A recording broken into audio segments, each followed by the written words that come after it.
All right, going live 3 seconds early. What is going on, everyone? Chris with Jerno's Comics and Pop Culture. It is Friday. This is Friday Night Live. Welcome, everyone. Thank you for being here, man. Another week. I'm sure we all had a crazy week. I know I did. What is going on, Caleb? Lowbrow. Dale. Thank you guys for being some early birds here. Man, I just want to welcome everyone and say I really do hope that, these Friday Night live streams are a good opportunity for everyone to, take in that their work week hopefully is over, unless you work weekends, and then we get to spend some time to relax and kick back and talk about comic books. Sometimes it can be more laid back. Sometimes we like to get into it, though. But regardless, it's fun, right? Let's see. Nexus, for Pete's sake, Viper. Save me from FOCs. Tony T's in the house. Mighty Comics and Collectibles. What is going on? Michael Marquez. Appreciate it. So as always, we're going to take a few minutes to let the folks get in. We have a interesting topic tonight, may I say. I disagree. You may have been looking at the title. What are you talking about? What do you disagree? Who do you disagree with? We're going to break it down. I'm going to get into it, as always. But before we do, if you are subscribed to the channel and you're here for the first time, I would truly be humbled and appreciative if you could subscribe to the channel. I am here making content almost every single day of the week. Friday Night Live shows every Friday. I'm over on Comic Book Canon almost every Sunday doing our Comic Book Canon show. If you're not subscribed to us over there, that link is below. Go check us out.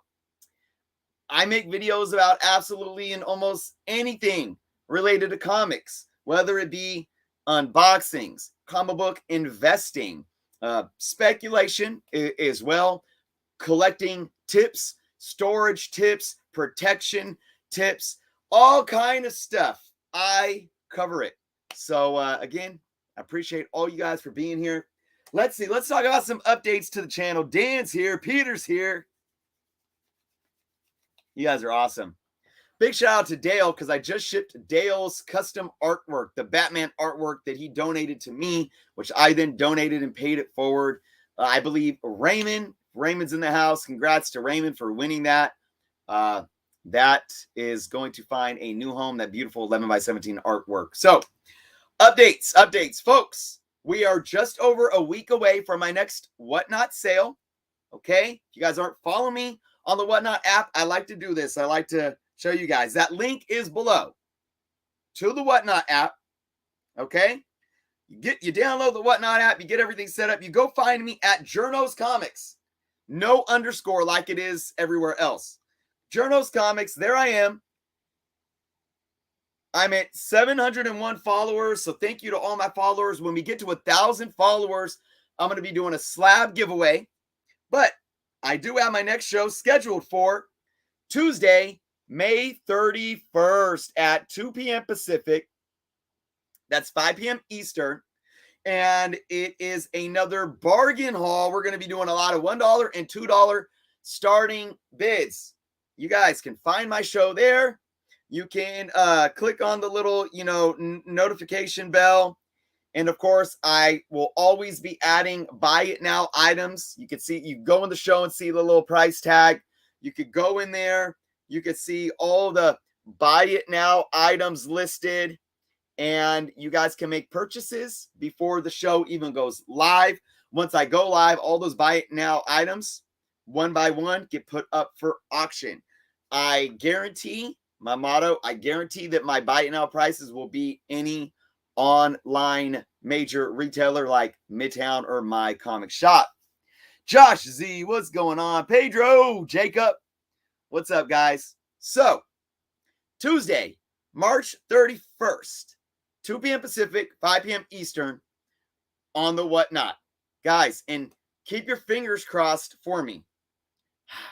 I am talking with the individual right now, seeing if we can work out a deal for a collection that I might go look at tomorrow. Fingers crossed, okay? Good mojo, good mojo, good mojo. What's next? What's next to talk about? My 9.6 CGC first appearance of Cloak and Dagger, Spider-Man, Spectacular Spider-Man 64, Yellow Label Signature Series. Last chance to win that book. The video that I uploaded yesterday, go check out that video. Comment below letting me know that you're subscribed. Make sure you are subscribed, hit the notification bell, and like that video. All right? 2 weeks from the day, it's official. It's official, folks. 2 weeks from today, we're actually going to be celebrating, hopefully, my 11,000 subscribers, right? So at the tail end of all my 10K giveaways, we still have the big A1 Comics gift card, the $150 A1 Comics gift card that we're going to be giving away live. It's going to be 2 weeks from tonight on Friday Night Live, okay? Next week on Friday Night Live, we're going to be having awesome special guest, Bronze Age Nerd. We're going to be talking about F Your Spec. That's right, F Your Spec book. Screw it. I might have some more special guests. We shall see. But for now, Bronze Age Nerd will be joining us for that special Screw Your Spec Friday Night Live. So that's 1 week from tonight. 2 weeks from tonight, the $150 A1 Comics giveaway to celebrate 1,000 subscribers. Shadow Rat, what's going on? Phil's here. Matt Labno. Mikey's here. All right, guys.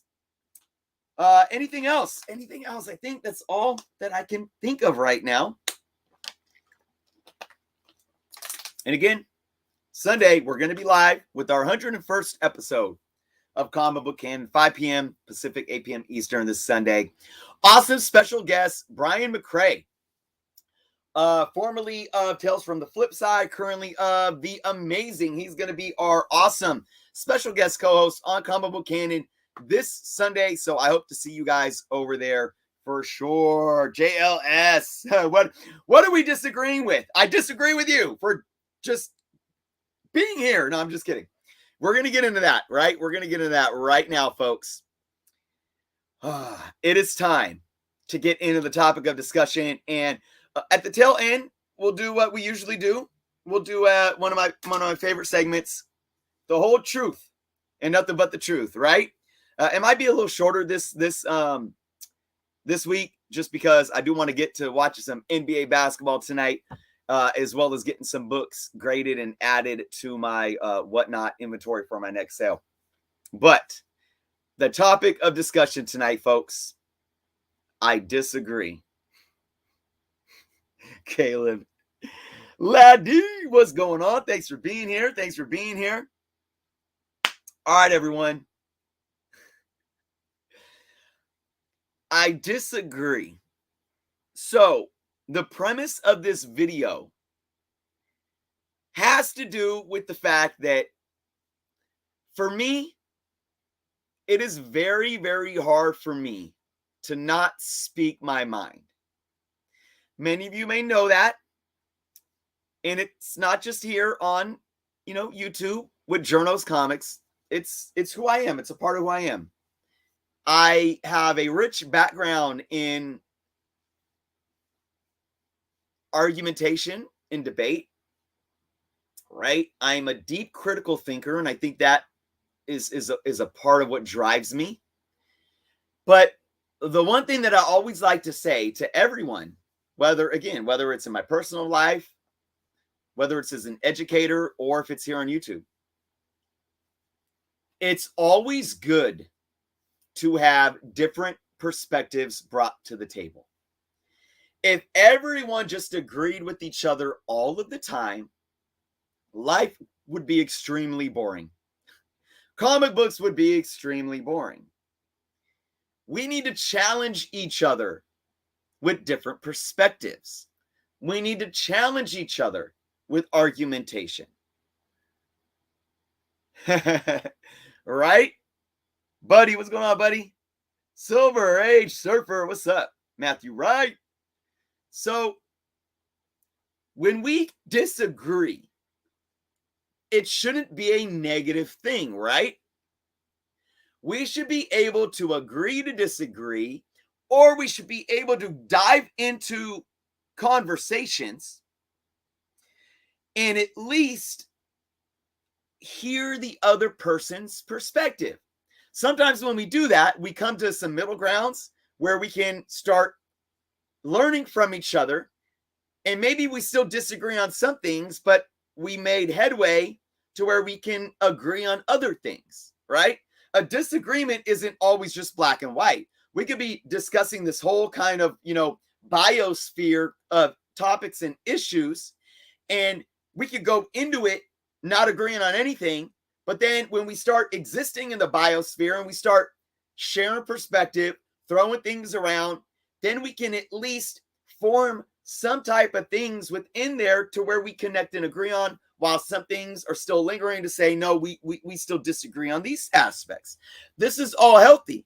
The problem is, in this day and age, a lot of it has to do with social media. A lot of it has to do with how we, look at politics.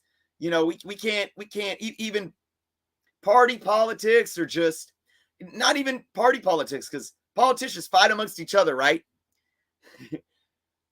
we have to diss each other if we disagree. We can't agree to disagree. It becomes toxic.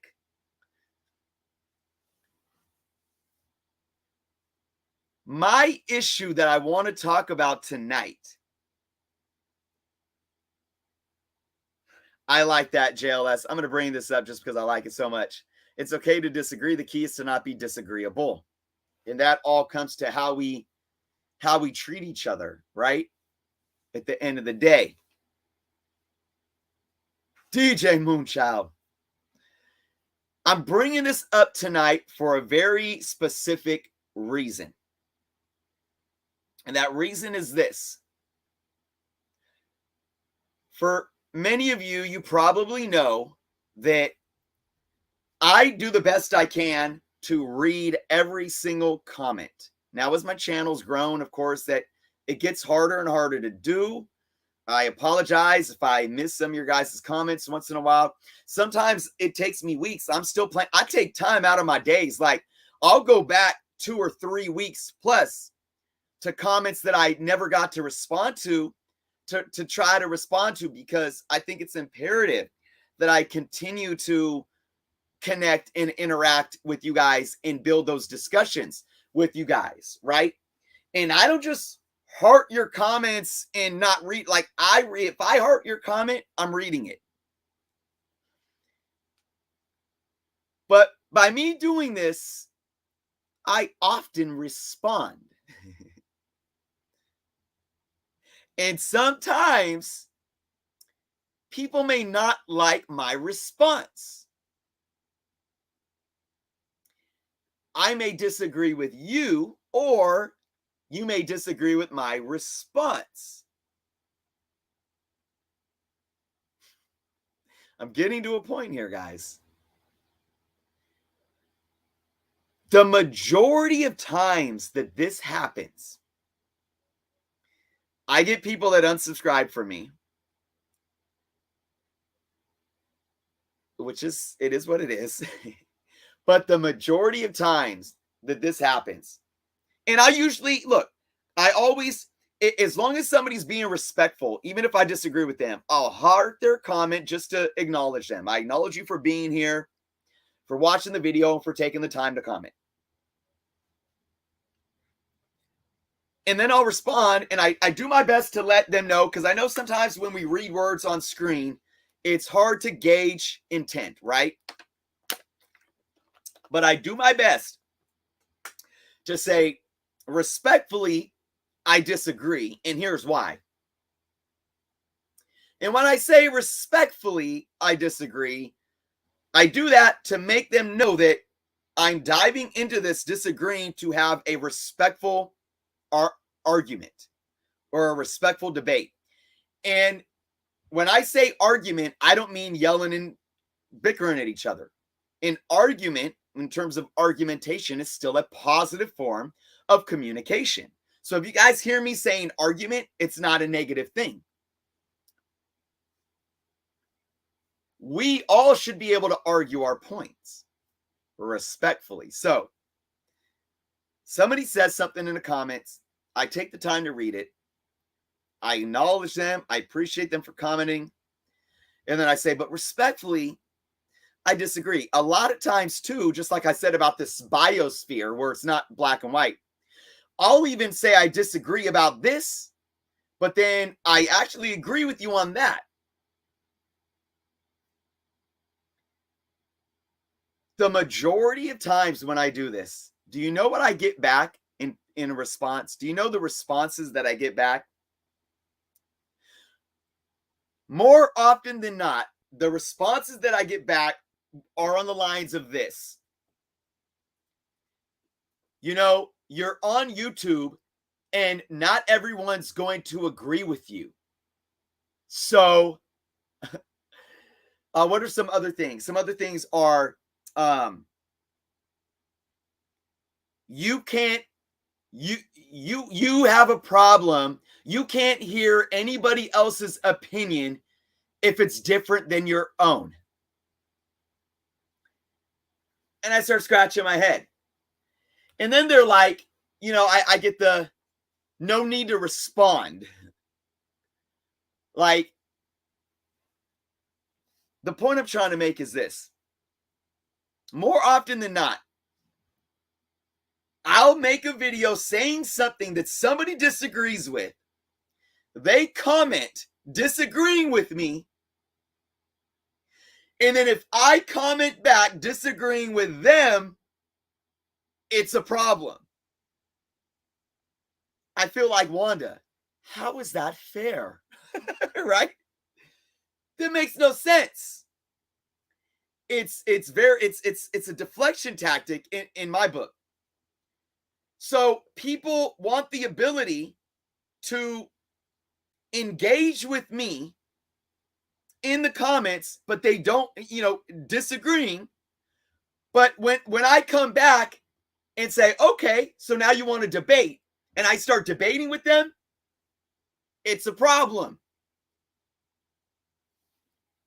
It's not that I can't accept other people's points of views.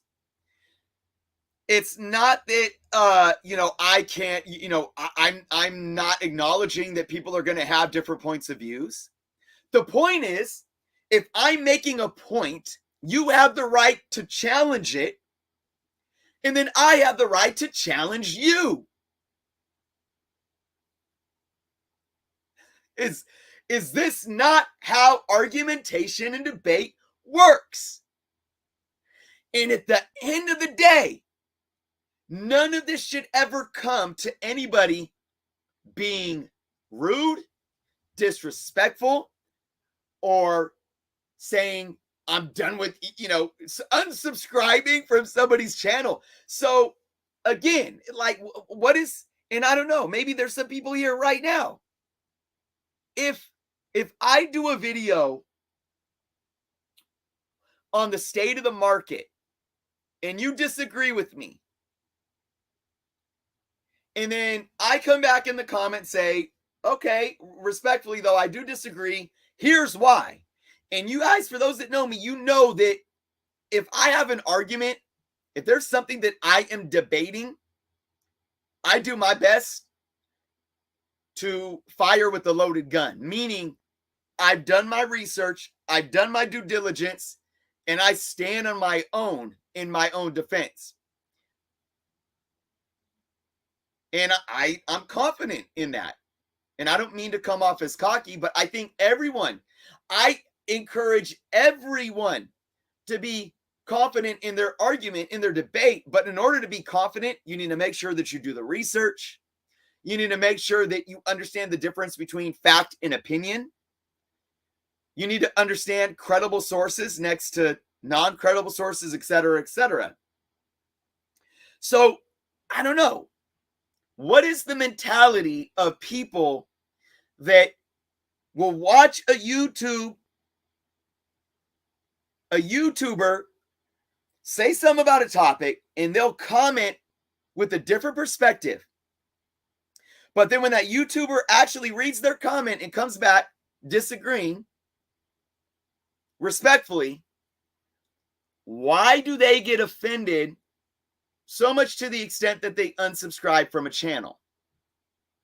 I'm very curious to see if anybody has some feedback on why this is. And I have my own psychological and sociological understanding and hypothesis of why this happens quite often.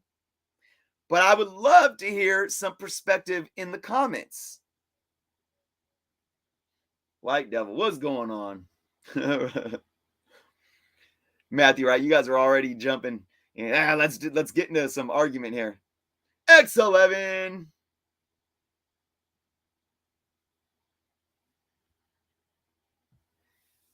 Boom. If I had a giveaway, today, Viper, you would be you won it right there. Because nobody likes to think their opinions are wrong. And I feel like it's a double standard because I would rather somebody argue back and forth with me respectfully, doing all they could to be strong-willed in their opinions or perspective, rather than just not wanting your opinion to be wrong. Not wanting your opinion to be wrong means that you shut down, you have no argument, and you resort to personal attacks, gaslighting, or just saying, oh, I'm done, I'm unsubscribing, when you engaged in the first place. So maybe, and I'm going to play devil's advocate against myself here, could it be that people think that because I'm so outspoken, could it be that people think that it's me that doesn't like to, present my opinion as wrong? Could it be that people have this perception to say that Jerno never thinks he's wrong and he always likes to argue?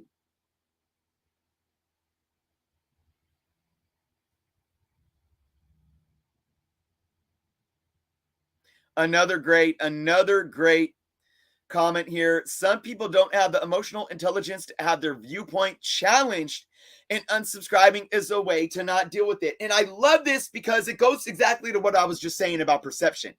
Playing devil's advocate against myself. Could it be that people just think that I am the one that Jerno needs to always be right? That's not the case. I'm always listening to different perspectives. Always. And it's this right here.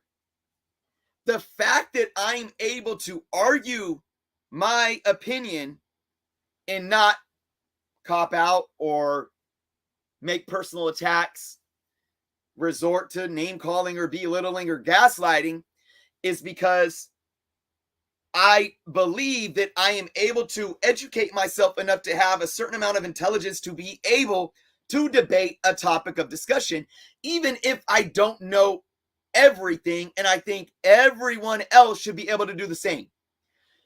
Can you imagine if we talked about not just comics, but if we talked about real serious issues like politics or race or poverty or even controversial matters like right now, and I'm not going to get into this, but I'm using it as an example, abortion. Abortion is a big discussion right now. Can you imagine if people on both sides of the abortion argument, and please guys, don't really dive into this into the comments and allow this to get into some type of, I'm using this as an example, okay? Can you imagine if both of these people, and abortion is a serious issue on both sides. It's something that is very, it's not comic books, right? It's a very serious issue. Can you imagine if both sides of the argument were extremely educated, extremely well-informed, and argued their point with vindication, but yet the other side was still able to listen to the other perspective? Because the thing with me is this: if somebody disagrees with me and they can show me that they at least know what they're talking about, I change from being the lawyer in the courtroom or the professor in the classroom to the student in the desk. And even as a student in the desk, I challenge my professors.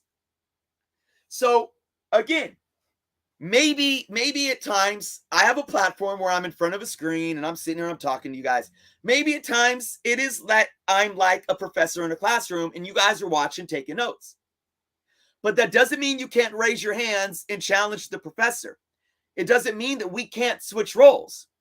But if I am in the classroom presenting my argument because I've done the work, I've educated myself, I've done the homework, I've gotten to the point to be able to stand on my own two and say, this is why this is, and you want to challenge it, be ready to challenge it. And let's do so in a manner to where we both can learn from each other, right? Respect. Absolutely, lad. We can be good humans. Disagreement doesn't mean we're enemies. Gosh, yes, guys. We need to really look. I think over the last 10 plus years, we've allowed media, social media, politicians from any party, media that's biased on one side or the other, both CNN, Fox, MSNBC, Democrats, Republicans, newspapers, social media, our Facebook feed, Twitter, YouTubers. We've allowed so many people to tell us that it's not okay to disagree with people. And when somebody disagrees with you, you need to storm, you need to raise hell and create a storm of emotions. This is devolution, if you ask me. We are devolving. Don't let these conditionings of this day and age condition you to think that this is the way it has to be.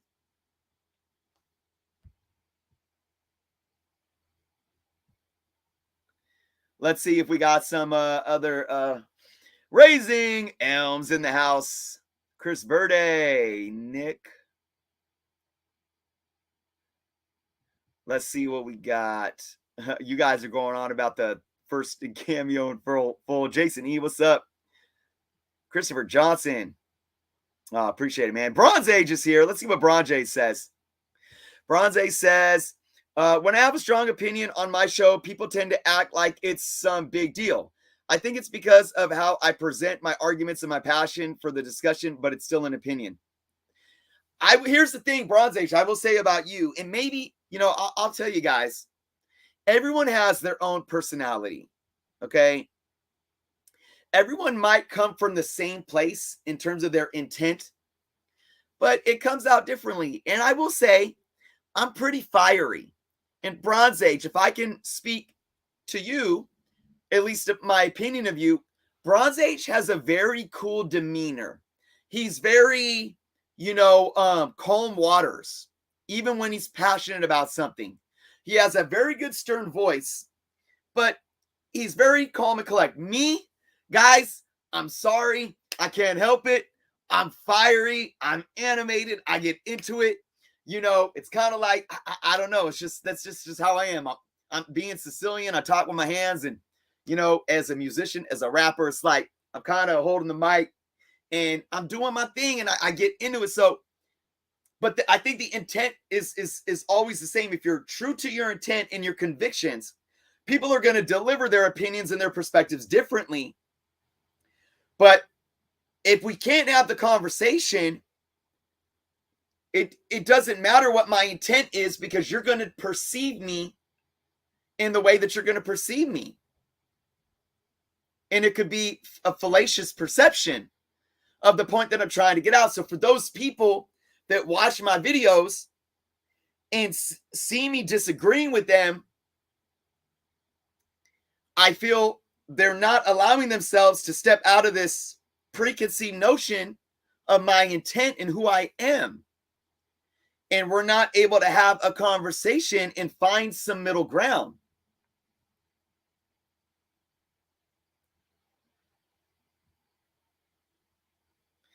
Maybe they think it's a personal attack. Gordon, yes, I think that's part of it, and I think it goes to what JLS said about having the emotional stability or the emotional and intellectual ability to not take everything personal. And look, I get it. I mean, I take things personal a lot. And I can be kind of sensitive to certain things, but it doesn't mean that I'm not going to try to at least engage and understand intent. If I think somebody, especially when we're reading words on a screen and we're not getting the energy in the interaction, we can assume. So I want to say, okay, let me make this clear. Are you being cynical, or is this an honest question? Like, clear the air. Ask questions. Find out their intent before you jump to conclusions, right?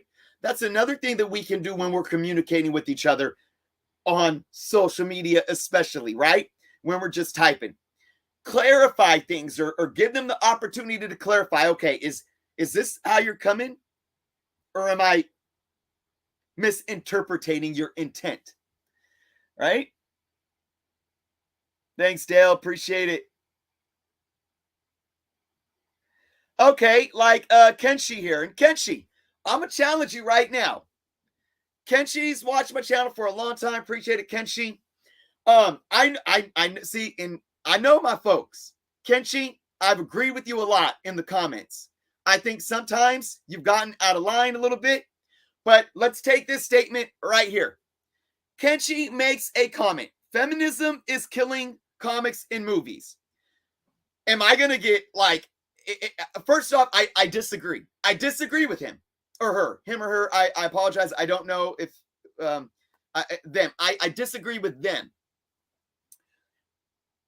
But that doesn't mean that I have to read this and be like, screw you, Kenshi. I disagree. Like, take your, maybe you're a Trump supporting conservative, like, screw you. No. First off, because now what does that make me? It makes me a bully, right? And I'm judging Kenshi based on just somebody they voted for or their politics or an opinion that doesn't inherently make them a bad person whatsoever.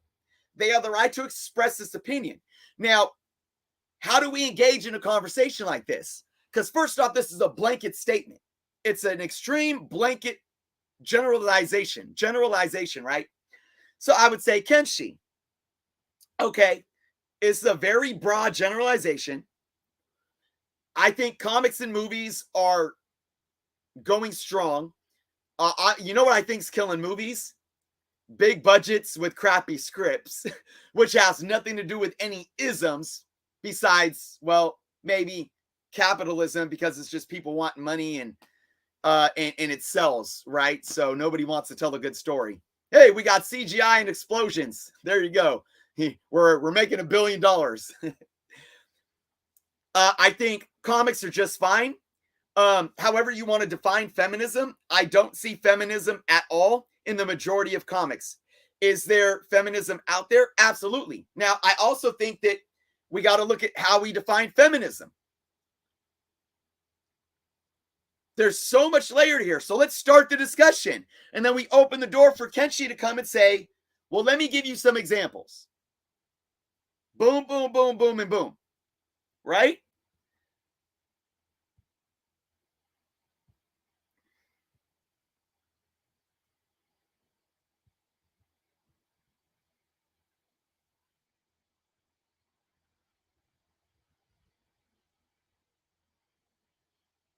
Yeah, let's do this, Kenshi. Absolutely.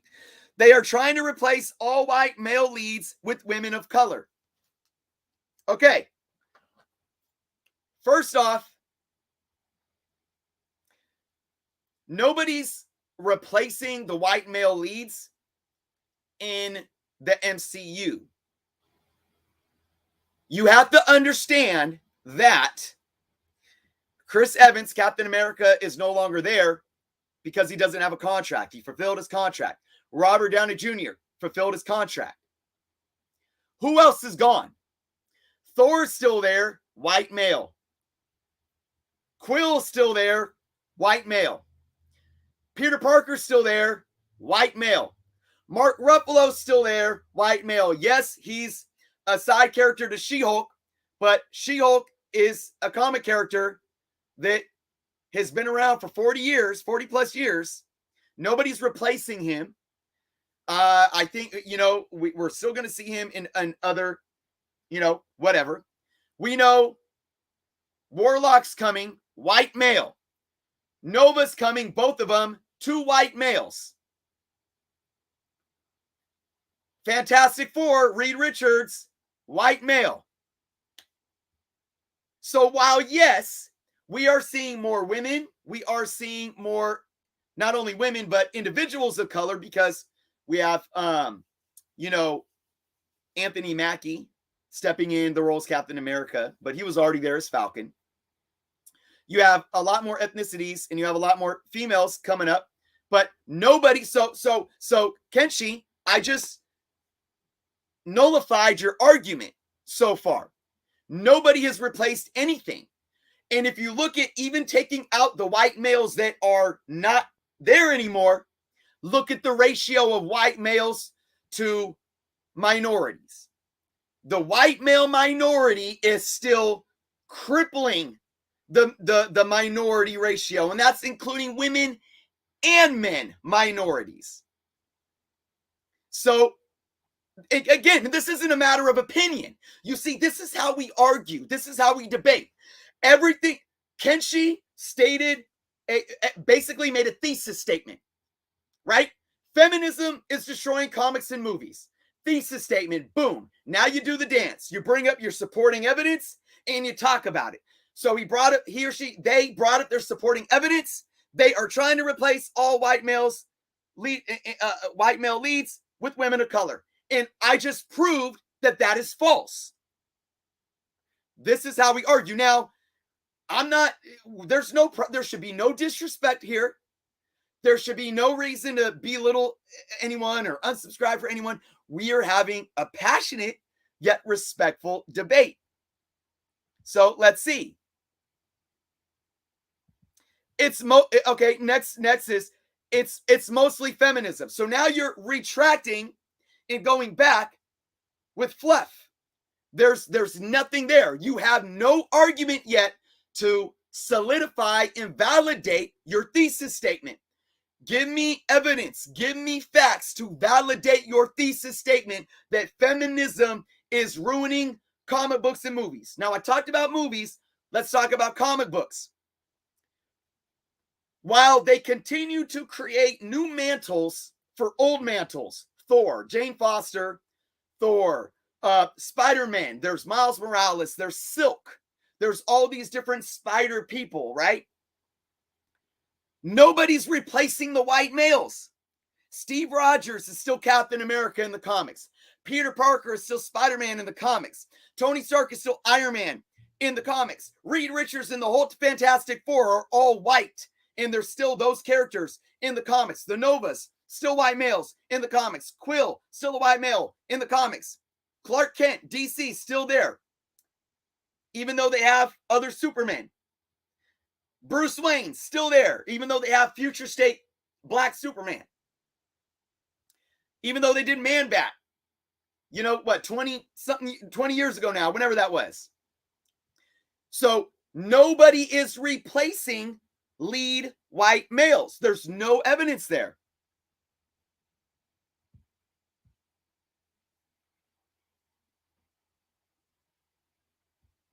That's true, lad. There's no accountability as well.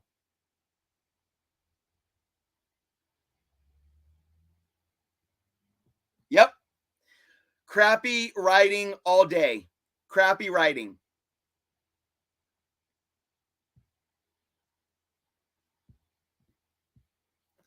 trying to hijack popular IP and replace them with women because they can't create their own successful properties.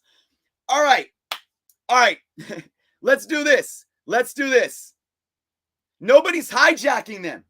They are recreating IP like they always have. When you have IP that are so ingrained into our pop culture, it's already hard enough to replace those IPs with IPs that are going to be just as legendary. That's why they've been recreating Superman and Spider-Man and Batman for decades, way before the internet. And they were doing it with white men as well. They were replacing Superman back in the 90s. They were replacing Superman before that. Back in the, when did Superboy get created? The 50s? Or was it the 40s? Superboy was another Superman. They've been recreating and rehashing IP for decades. And it's not just, and certain people only get mad about it when it's female or brown skin. Why not come and say this when another white Spider-Man shows up?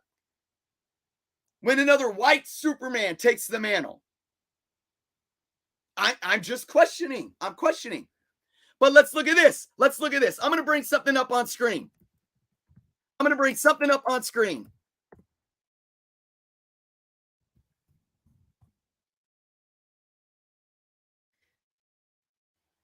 Let's see if it's still here. Oh, did they get rid of it? I'm going to marvel.com. So Marvel just created a new character. Oh man, where is it? Some of you may be aware of this new character. I'm going to bring her up.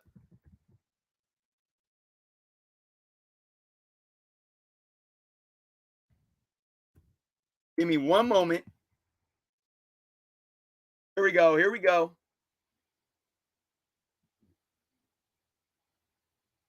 Give me 1 second, because I want to keep going with this.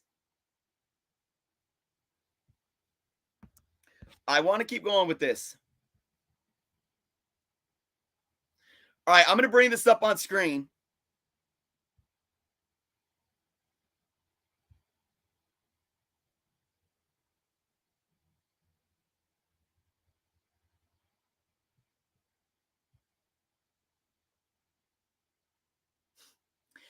Deaths in Star Wars. I don't even know what you're talking about.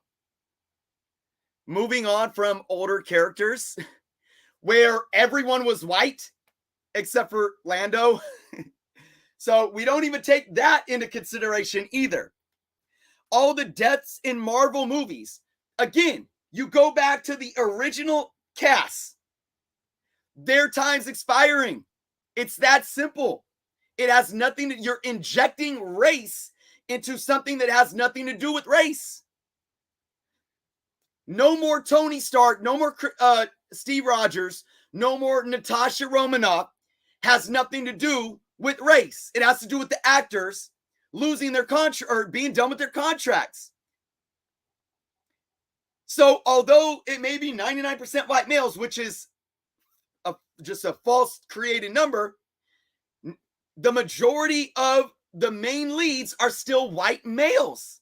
So now you're going away from your thesis statement and injecting, you're gaslighting the situation now. This is called straw man arguments, because you planted your feet in your thesis statement and now you're creating branches out of that statement, trying to talk circles to circle back around to the fact that your thesis statement is now weakened. But we're going to bring this up.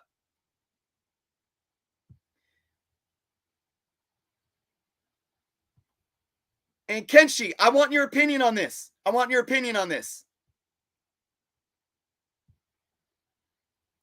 Kenshi just said something. Kenshi just said,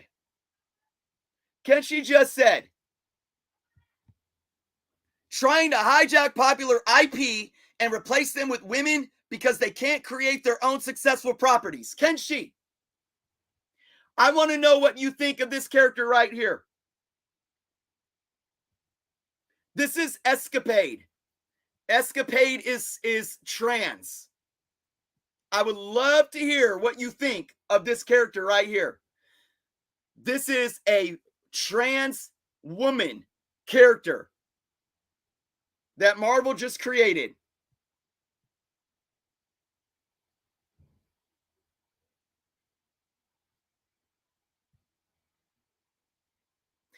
Christopher Johnson brings up a good point. If this is great because this speaks to something that speaks to the fact that even if there was feminism involved in the executives, like say the is it the executives trying to use feminism as a tactic to sell, or is it really feminism? Because I'll tell you right now, a lot of these activists that say I'm pro this or I'm pro that, you know what we call them? You know what we call them? Part-time activists, daytime activists.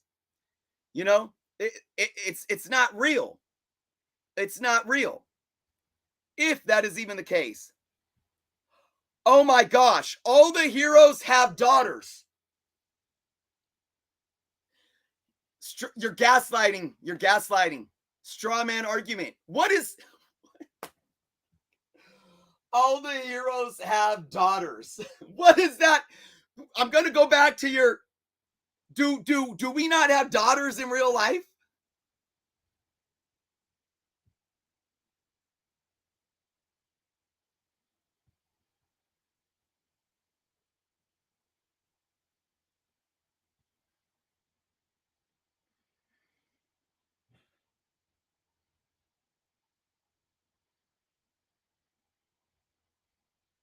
Okay, let's bring up this. I'm not too familiar with Terminator.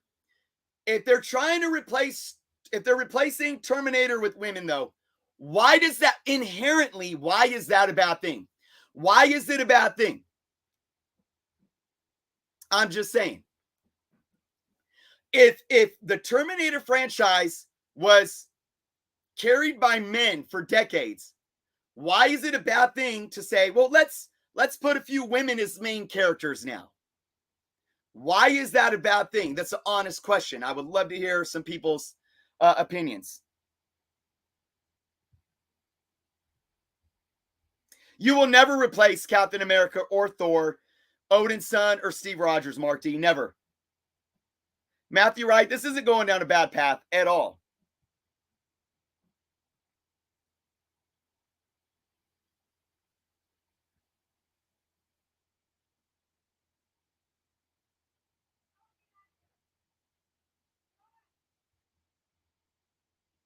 Daredevil was not replaced. Daredevil is back. Matt Murdock will always be Daredevil.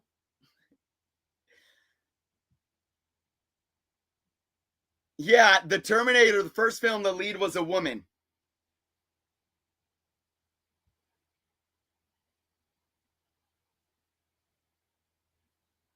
Now, I think this is a valid argument.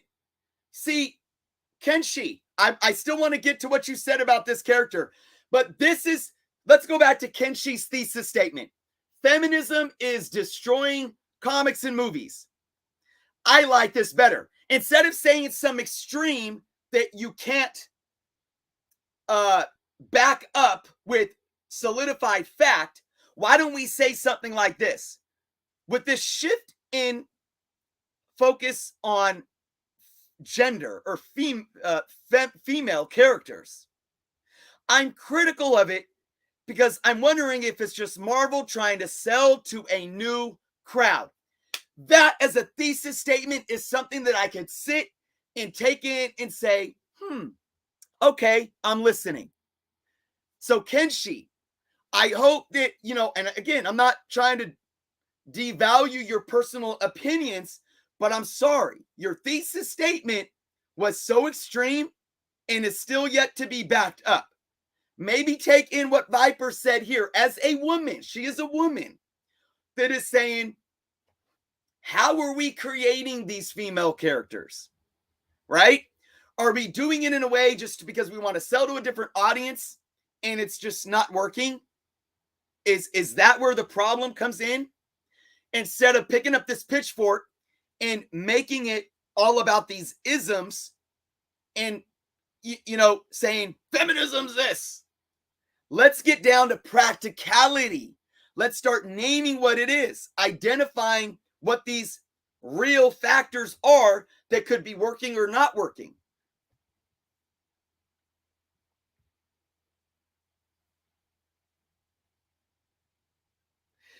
Bait and switch. I love that term. And this is what I want to say. And Kenshi, don't take this personal. Again, I feel like you are regurgitating a lot of what you hear from people on YouTube.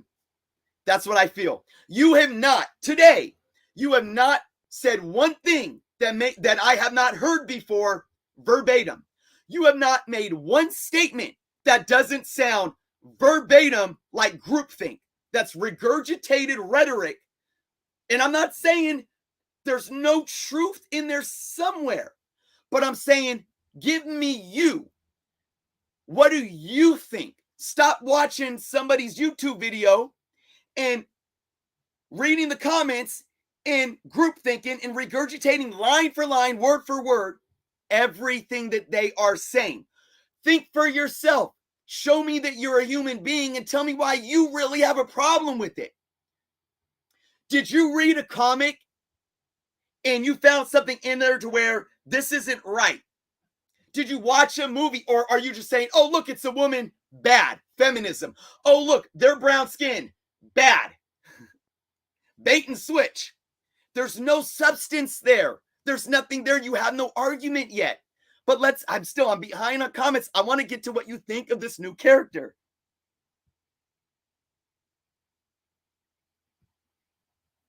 Another valid point of substance. If writers, directors, CEOs, whatever, are catering to a certain market and it's making them money, again, that's not feminism, that's capitalism. You got the wrong ism. If they are writing to women, to females, and it sucks, it's not feminism, it's bad business. Because all they care about is making money. I like that.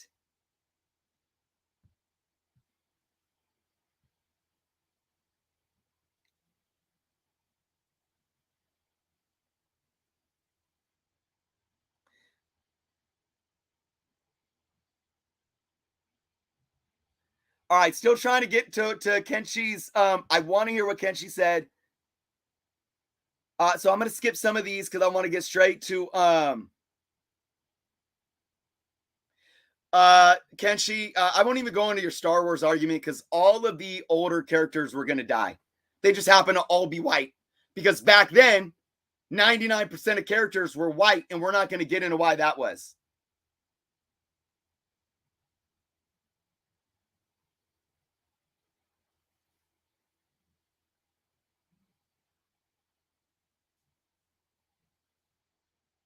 Kenshi, where I probably agree with you is that The Last Jedi was a horribly written movie.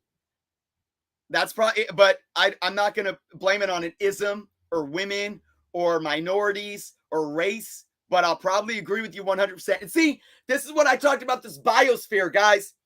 I don't have to disagree with every single thing Kenshi says, because I bet we could sit here and toast our cups to how much we probably both hated The Last Jedi. But I got to get to this.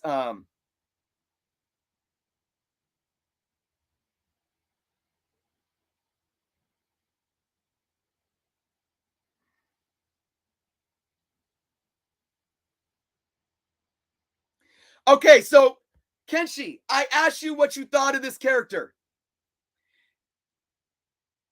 This is what you say. This is what you say. I bet Escapade will be canceled in 1 year. Like all the other fails, like Captain Marvel and Miss Marvel. You never answered my question. You're gaslighting. You're gaslighting. You're gaslighting. What are your thoughts on this character? What do you think? What do you think of this character, Kenshi?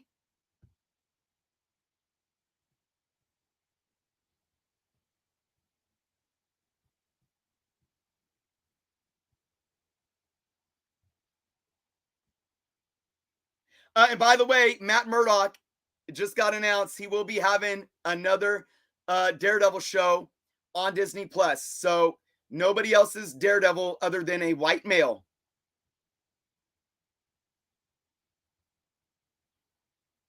Yeah, no, guys, don't beat up Kenshi for this is what I'm talking about. Kenshi, I'm going at you, but this is what I want everyone to see. Don't guys, if whether you agree with Kenshi or disagree with Kenshi, like Kenshi's not trolling. Kenshi hasn't done anything to be disrespectful to me or anyone in the chat, or at least not that I've seen. Her goggles look stupid. She looks like a gay rogue with bad design.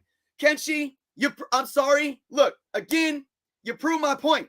You just said. Go back to your thesis statement. It's ruining these characters because they can't create new ones. But when Marvel or DC creates a brand new superhero, they're not taking a white male and making them female.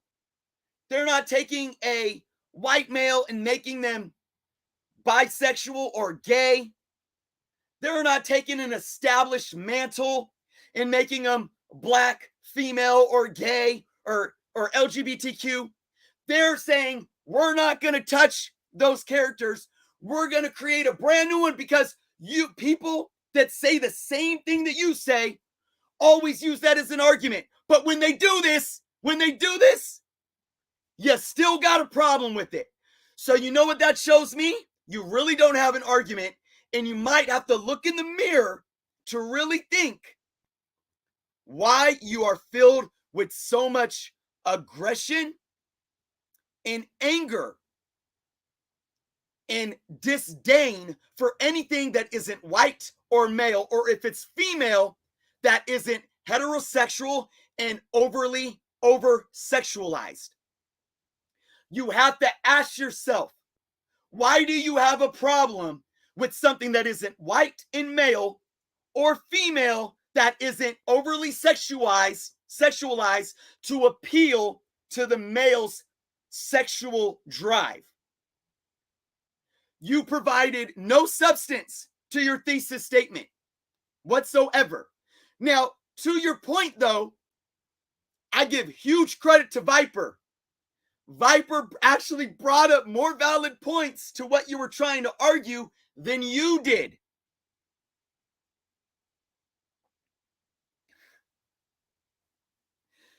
Kenshi, I am going to move on from this now, okay? But we really didn't get to any type of understanding, and this is where I've always got with you in my comments. You do this. You keep talking circles. So, I mean, I appreciate that you're still here and watching. I do. And I don't hate you. I don't know you. I appreciate you being here. I got nothing but love for you. I wish you well as a human being and whatever you do in life. And you're always welcome here, as long as you're not being disrespectful and hateful. You're welcome to thumbs down if you disagree with me, and you're always welcome to disagree with me. And I'm glad that you didn't take this argument and be like, F you, Jerno, screw you, because I'm not doing that to you. Although, Kenshi, I'm telling you, I really feel like you need to do some deep personal digging, man. You really need to stop watching these YouTubers. Like I said, I hope that one day you could come back into a chat and actually speak for yourself. Because Kenshi, I want you to know that amidst all this sensationalized rhetoric that you put forth, there's some validity. There's some validity of concerns in there. There are some validity, some valid concerns. But it's unfortunate because your valid concerns are being overshadowed by your inability to actually even know why you feel the way you feel, and your inability to actually be able to argue your point. Viper GTS argued your point better than you did.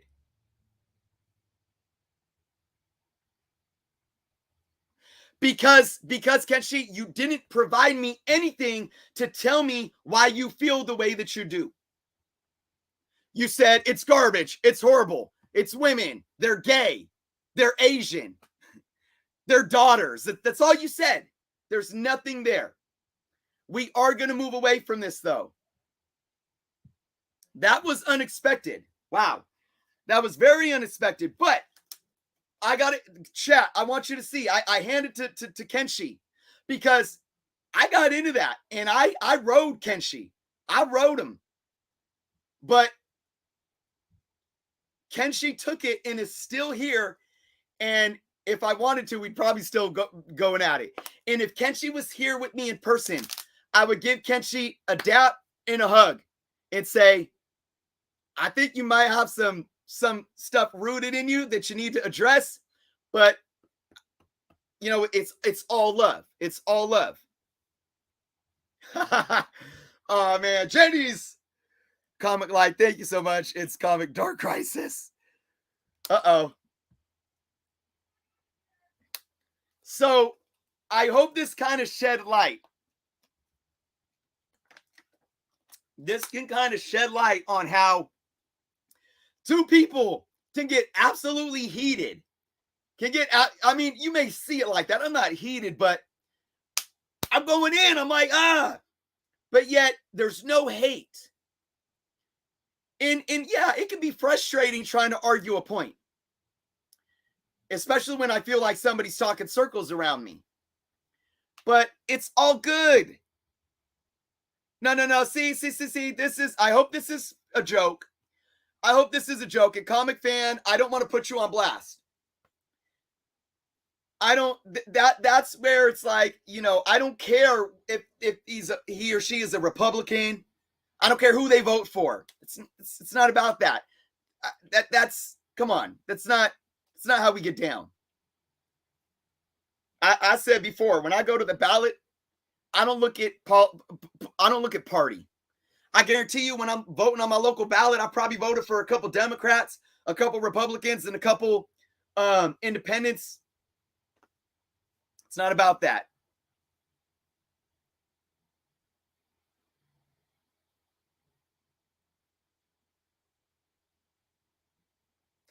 Yeah, and the thing with Kenshi's point, it's really interesting with Kenshi's point because Kenshi started talking about something that's very, very hard to talk about. You know, people, we sat here and we talk about simple things with comics, like cameo versus full. And people will be like, screw you, Jerno. You know, I'm unsubscribing because I disagree with them about a first appearance. Kenshi brought up something that ties in race and politics and social issues that a lot of people are extremely sensitive about, but yet we still hashed it out, right? Even if we didn't get to any mutual understanding. But sometimes it gets really nasty. So I'm glad we were able to do that. Remy Q, appreciate you. Thank you so much. Thank you.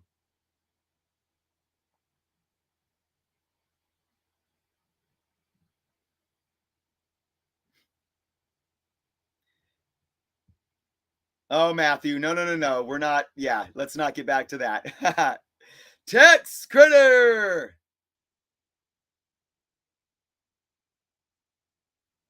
All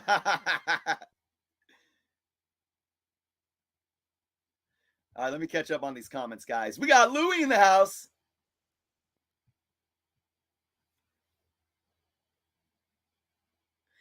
It's like people forget the X-Men. The whole point is people are different, and we should do our best to honor and protect that. And we should be worried when people are saying otherwise.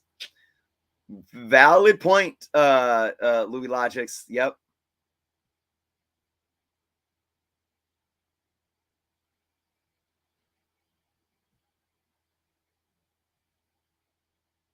Mark D, what's up, Mark D?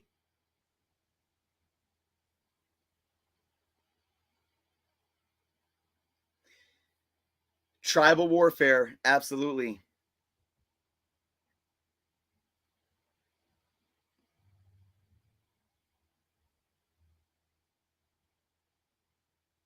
Nerdette. Is he froze or is it just me? What's up, Nerdette? I think I was just catching up on the comments there. So, okay, guys, let's kind of get back to the heart of the argument. Okay, we're gonna step away from this, like the feminism and racial stuff. That's heavy, man. Whew. In the words of our good friend Marty, that's heavy. Let's get back to more lighter stuff and what I was talking about. Let's try to sum this up so we can do a little bit of a the whole truth and nothing but the truth segment, okay? Oh, it was you. You were I was frozen.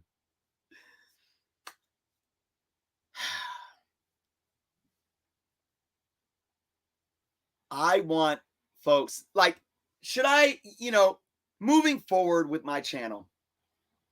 And I always say this, guys, I can't be anyone but myself. I can't.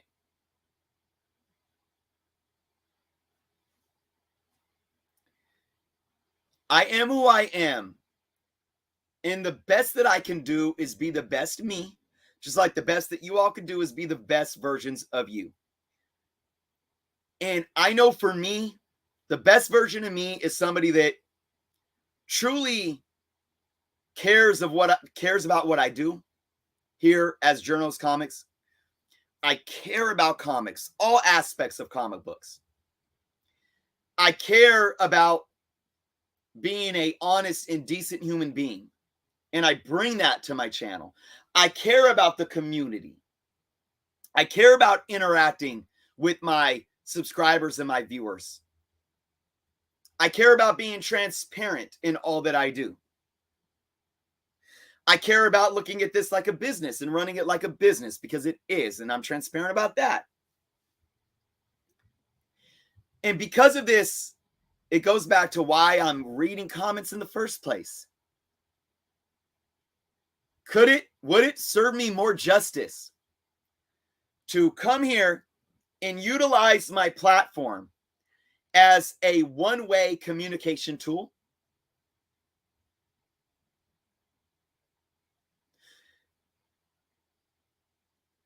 Whoever you say I am. Could it be that it would be more beneficial to all of us for me to do what a lot of YouTubers do out there?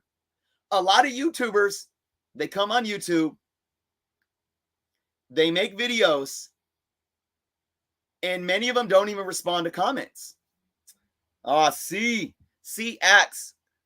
Thank you so much for the membership. Thank you. Truly appreciate it.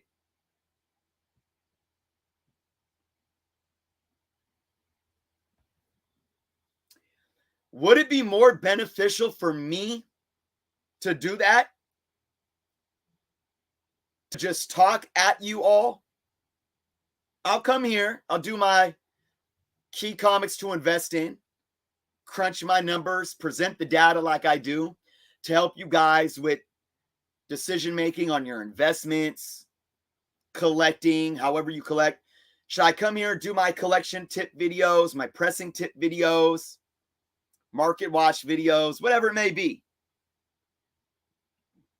Thank you, C. Appreciate it. Short stuff, I agree.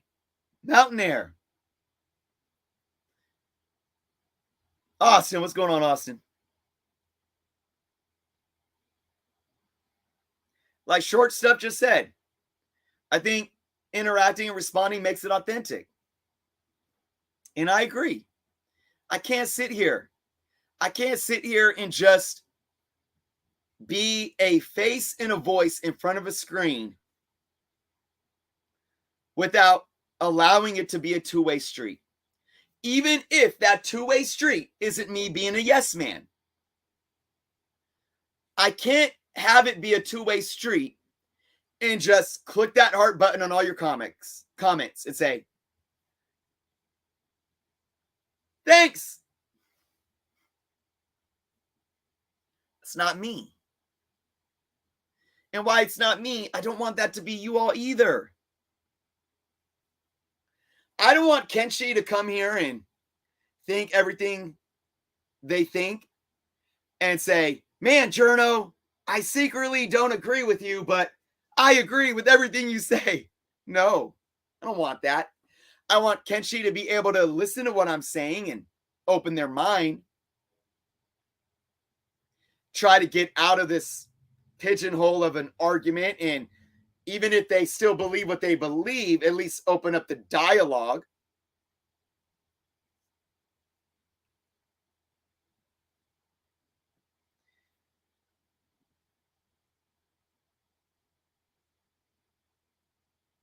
I want to be able. Let me tell you guys this. I love getting in debates. I love it. I love when people disagree with me. For the most part.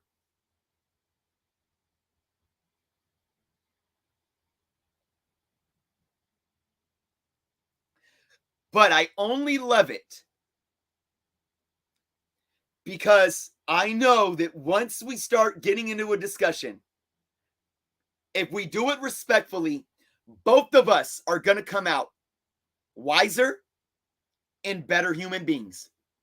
I don't love when people disagree with me so I can shoot my opinion down somebody's throat, force my opinion down somebody's throat. I love it because it presents an opportunity. It presents an opportunity for two different people from probably maybe two different walks of life. Maybe we've experienced two completely different things in life. Maybe the color of our skin is different. Maybe we're different genders. Maybe we believe in different religions. We grew up in different cultures. Maybe we're from different parts of the world. Maybe not. Maybe we're neighbors and we grew up on the same block. Still, it allows us to open the door to widening our perspective. And we can't do that if we don't know how to argue respectfully. We can't do that if we don't know how to listen to those opinions in which we disagree with. We don't know how to do that if we're just yes men. We don't know how to do that if all we do is program our minds to groupthink.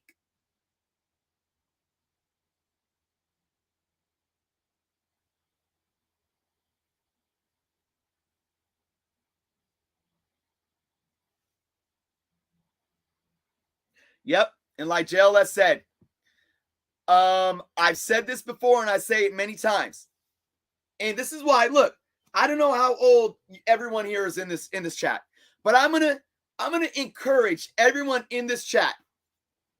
Maybe I know most of my audience are grown adults, probably anywhere between 30 to 50 is the bulk of my audience. But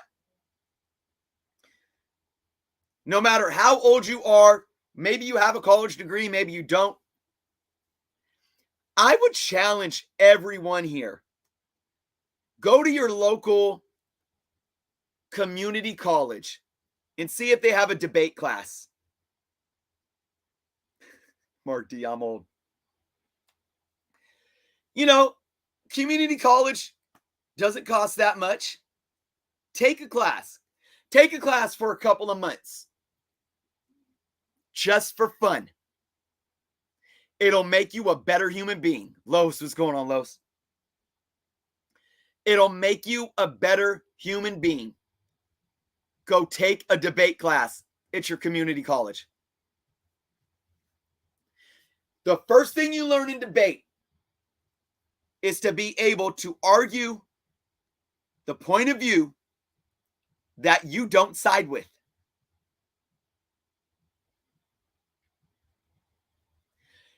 I always say this: you will never win an argument. You will never win an argument until you can see some validity in the other person's point of view. You will never win an argument until you can put yourself in the other person's shoes. And Kenshi, I truly honestly believe you have yet to do that.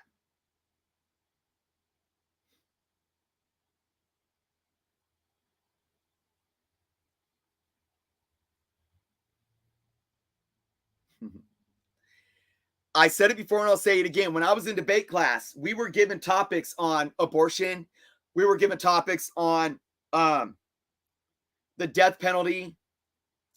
So many real delicate issues. And they were like, all right, pick the topic that you want to argue. Oh, death penalty. Yeah, I'm picking that. I'm against the death penalty. I'm going to argue against it. Man, I got, yep. Oh, man, I'm winning this one. Oh, you pick death penalty? You want to argue against it? Argue for it. What? I don't believe in the death penalty. You want me to argue for it? How am I going to argue for it? I don't believe in it. Didn't matter. And I don't think I did the death penalty one, but every argument that I had to argue against my own belief, and I won every single one. And it's because true truths in life are always somewhere in the middle. True truths in life lie somewhere in the middle. It's not a man truth. It's not a woman's truth. It's not a white or a black truth. It's not a liberal or conservative truth, Republican truth, wrong or right truth. It's always somewhere in the middle. You got to see both perspectives.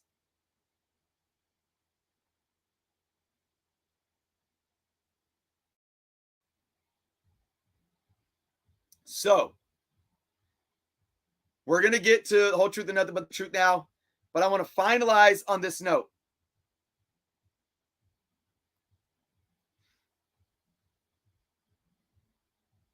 I'm going to finalize on this note, guys. Anybody that watches my channel, I want you to always feel welcome to disagree with me and express your opinion in my comments. Don't ever hesitate. Don't ever bite your tongue. As long as you do it respectfully. I don't delete comments. I don't block people unless, like I said, it's completely hate-filled, right? Or making personal threats.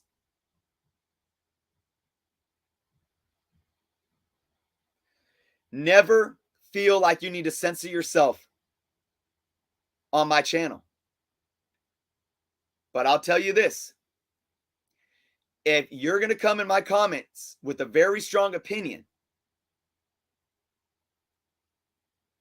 and I may disagree with all of it, or maybe even just part of it, I'm going to challenge you.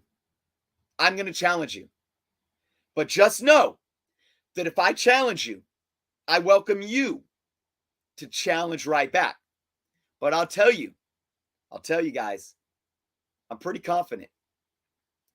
But if you guys, goes back to what I was saying earlier, if you guys can actually back up your points of views with facts, credible sources, I'll step back. I'll pick up my notebook and I'll start taking notes. And at the end of the day, if we start taking notes from each other, we became better people. We become better comic book collectors if we're talking comics. We expand our mind. we become wiser, we become more well-versed, and we become better people. And we shake hands and either learn from each other or agree to disagree. And it's all love until the next video. And just because you disagree with maybe one thing I say, maybe you'll agree with the next video I do. Anytime you comment, it's a two-way street for us to debate. Should it not be? I will always respect you as long as you respect me and respect the community platform that this is. Mark Lineker, what's going on? Nope. Not. I got a big forehead, but my head is still there, or my hair is still there, but it's not cleaned up. I do have a big forehead. I don't comb my hair. But thanks for calling me out. I just exposed my big forehead with my mess of hair. Maybe one day I'll comb my hair, guys. It's up in it's long right now. It's in a ponytail. But I'm thankful for my hair so far. I'm thankful that I have my hair. Mojo.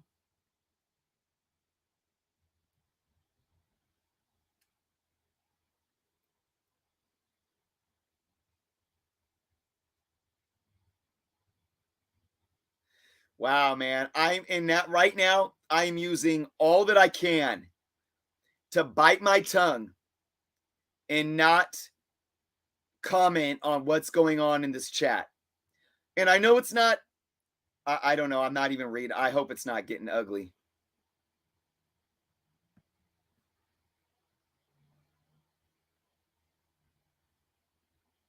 Yeah. I want to say one more thing before we get into a whole truth and nothing but the truth.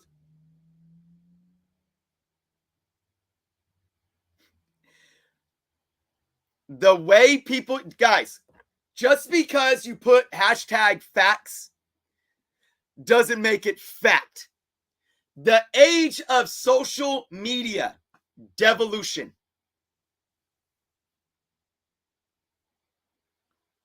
Guys, you know, I did an experiment once. It was back when Obama was president, but it was happening back then with the meme culture. I made two memes. I made a meme with Obama's picture on it, and I made some statements. I said something like unemployment rate has dropped 9% under Obama. You know, like all these incarceration rates have And then I made the same meme with a picture of George W. Bush. And I put the same statistical facts.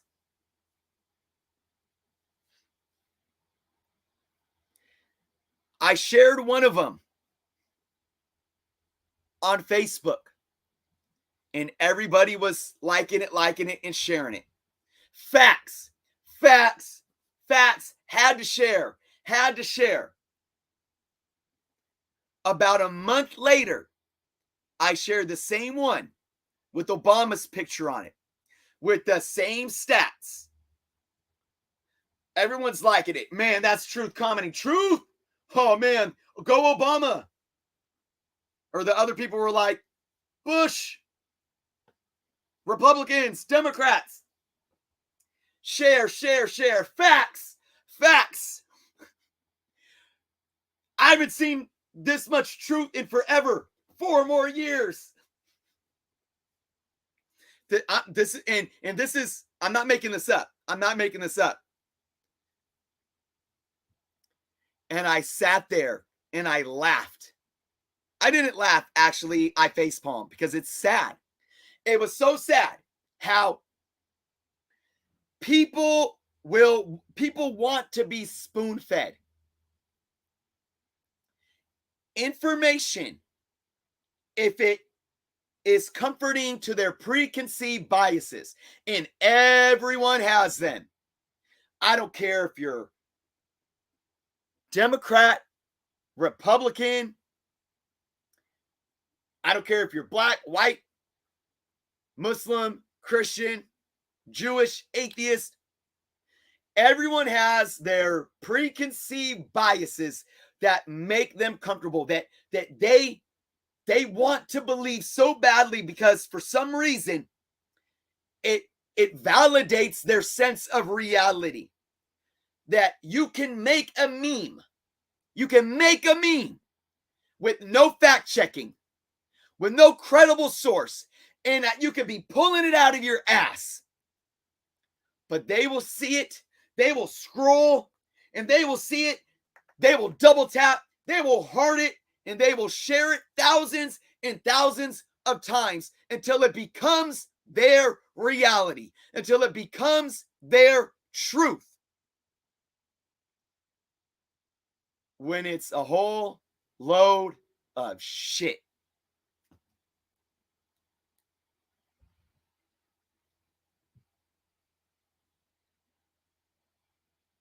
That is a fact.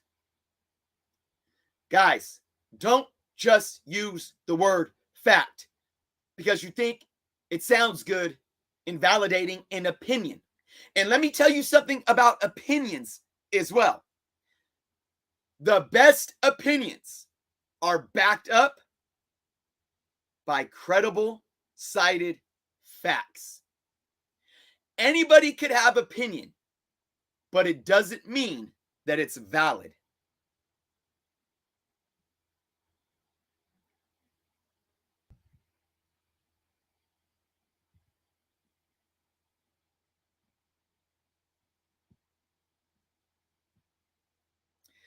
All right, guys.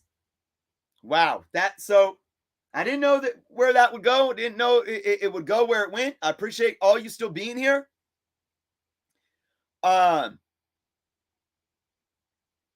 Everyone wants, I'll say one more thing. Privrup. Everyone wants to hear what you already believe. And it goes to my saying. A true friend, or let me start with this. A fake friend tells you what you want to hear. That's right. Fake friends tell you what you want to hear. Real friends tell you what you need to hear. There's a difference. Know it.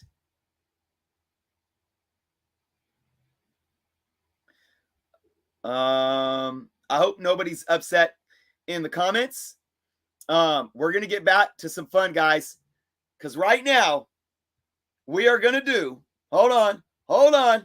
Right now, we're getting into the whole truth and nothing but the truth. That's right. It's time. It's time, everybody. All right, so this is where we unload. You guys unloaded on me. Unload all them questions. You can ask me anything. It doesn't even have to be comic book related. As long as it's PG-13 rated and it's not completely hate-filled and nasty, I got to tell you complete and honest truth. Like Mark called me out of why I wore hats. I exposed my messy head of hair and my big forehead, but I still have my hair. So,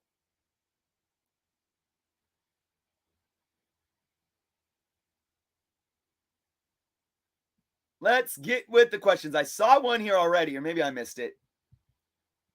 If I missed a question, come back and ask it again.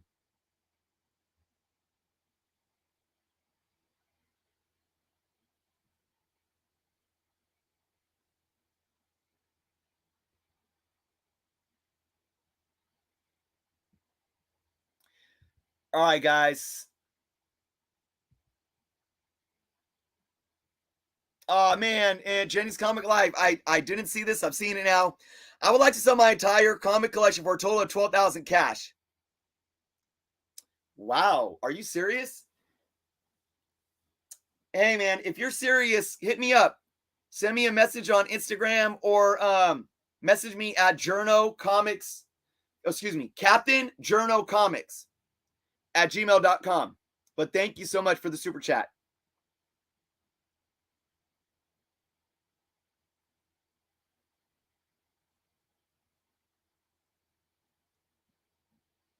Wow. Favorite song off Kendrick's new album. That's hard to say because, man, there is so much deep stuff on that album. I'm really 95 right now, though, because that's real, man. It's just, and the beat is so, like, I like that. I like that hard stuff. And it's so real. So real. Do I have a Marvel or DC character that you think is personally overrated? Somebody asked me this recently. For Marvel, Deadpool. Deadpool, hands down. Hands down. For DC, that's hard for me to say. I don't really know about DC, but for Marvel is Deadpool.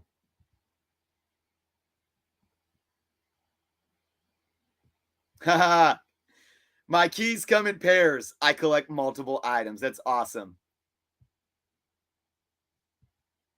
Guys, I hope that we can move away from the prior conversation too.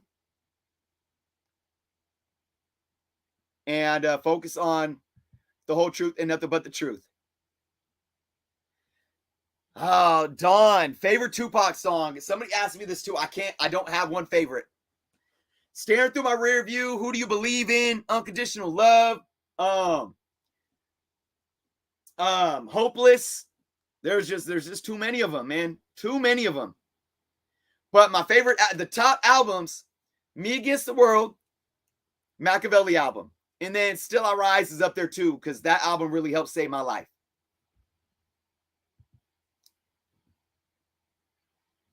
Hi, how dare I say that about Deadpool? I know, right?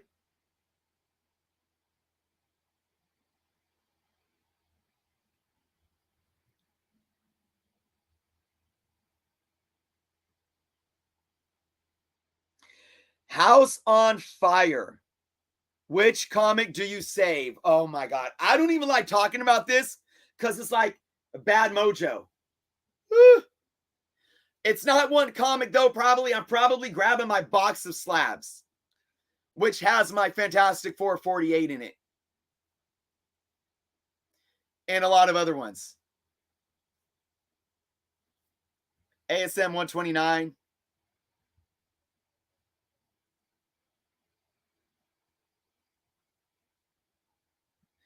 What is my favorite movie soundtrack? Wow. Wow.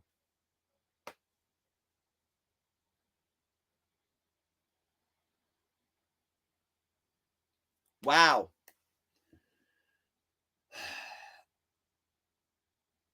Growing up, okay, so, oh my God, this is a tough one. I really love the Black Panther soundtrack. Really do. But Star Wars soundtracks, man. The Hobbit soundtrack, I See Fire, Ed Sheeran is one of my favorite songs ever. Desolation of Smog. I got to say, my favorite soundtrack of all time is from The Piano with Anna Paquin.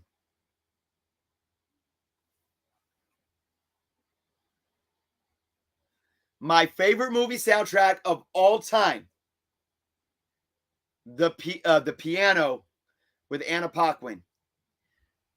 Amazing compositions in that film.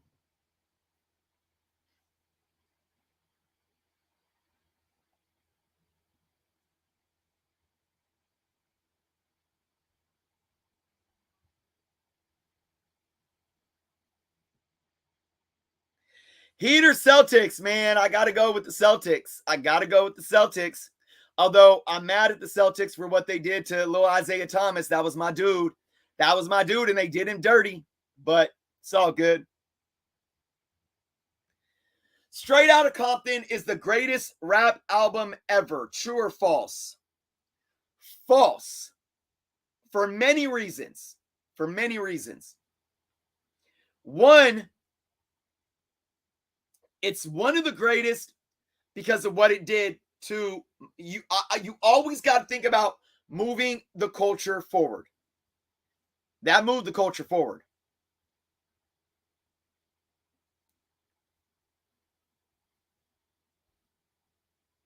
But I can't put it as I can't. There's so many more. There's more that came before it. You know, there's more that came before it. You could put Paid in Full up there. You know, Boogie Down. You can even put I mean, God, there's just even 36 Chambers and how that changed the game. All Eyes on Me and how that changed the game. AT Aliens and how that changed the game.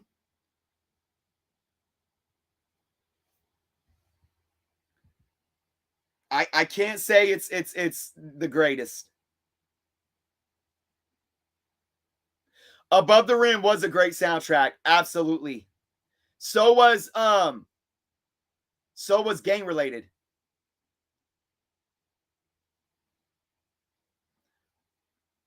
Ha ha ha. He's Austin. He's both. Is Hulk a monster or enhanced man? He's both.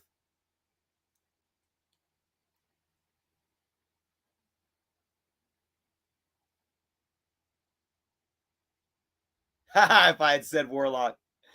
That's funny. All of my Warlocks. Nah, man, I got love for NWA. Obviously. Obviously.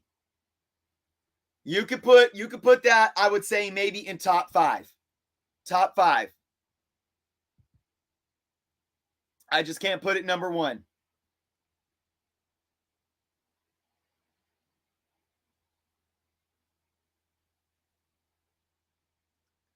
Hey, Mike asks, do you have a vision of what your comic shop would look like? Yes, it would consist of a lounge area with a coffee bar, a coffee and drink bar, not just coffee, but like smoothies and ices. A lounge area where kids can play video games. So like we used to have arcades, maybe not arcades, but like you actually have like a PlayStation or 2 set up and you can have tournaments, you know, kids can come in and have tournaments. I also would have an art section where we could bring in artists on certain days and do like art classes where young kids or anybody, adults, can come in and, you know, maybe pay $5 for an art class and they sit down and, you know, learn how to sketch Spider-Man or something like that. There would definitely be that. I would want a lot of back issues, obviously. I would have a gaming area just because gaming is big. I would have my own gaming manager because I know nothing about gaming, card gaming, that is. So those are the main things that I would have in my LCS.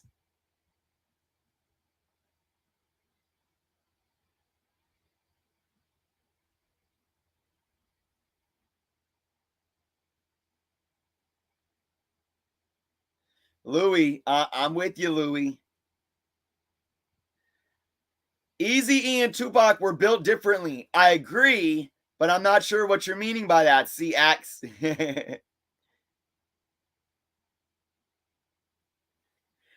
Illmatic. Okay, Ready to Die. And I'm not saying this because I'm a pot connoisseur. Biggie was dope. Biggie was unique. If Biggie didn't die after 2 albums, we don't know what he could have been. I mean, Tupac was still only 25. We don't know all what he could have been. Biggie is overrated because he died when he did. I'm gonna say it right now. Biggie's overrated because he died when he did. And because he was riding with Bad Boy at a time where the media perpetuated beef put him on a pedestal. I put Illmatic over Ready to Die any day of the week. Any day of the week. And here's something too. And I'm going to say this. Stillmatic is a better album than Illmatic. Yep, I said it. Stillmatic is a better album than Illmatic. And I know Illmatic was what it was for the time. Stillmatic over Illmatic. Absolutely.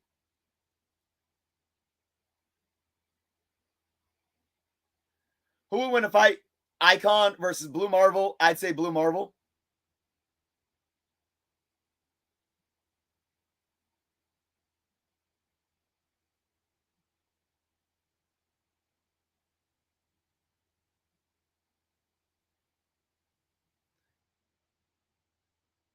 See, we are showing our age.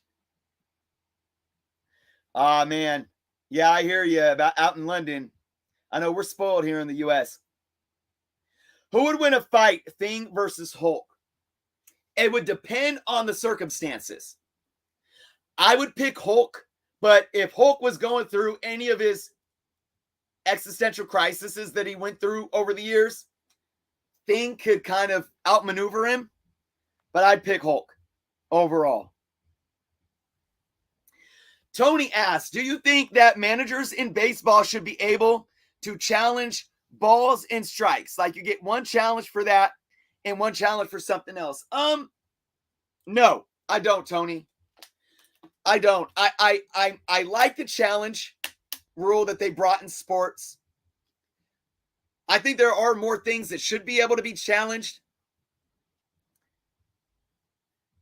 I think if you're challenging balls and strikes, though, it makes the umpires irrelevant. And while I don't think we should take away the human element, I do believe this. I do believe that we need to hold umpires more accountable to balls and strikes. Like Angel Hernandez is so bad, he should have lost his job by now. He should have. It shouldn't be able to, they shouldn't be able to have such a wide range of error at all. I would actually take for robotic strike calling over challenging.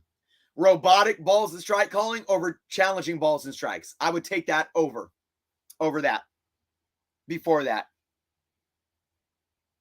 Oh, man, I know I need to get a pinball. I want a pinball machine right now. A comic shop / strip club. Well, X11. If you have a comic shop / strip club, it has to be cosplay only. Their outfits have to be comic book cosplay only.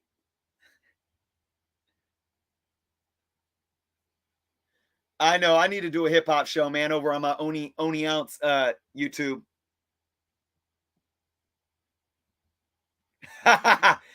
X11. I just read that about Liz.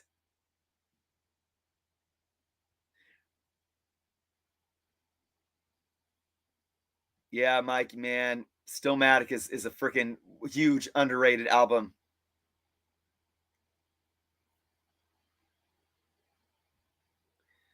All right, let's see.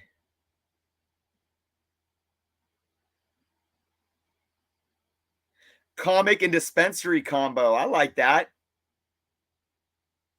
Oh, I see what you're saying. Eazy-E and Tupac were built different together. Okay. Thank you for clarifying that. I thought you meant up against each other.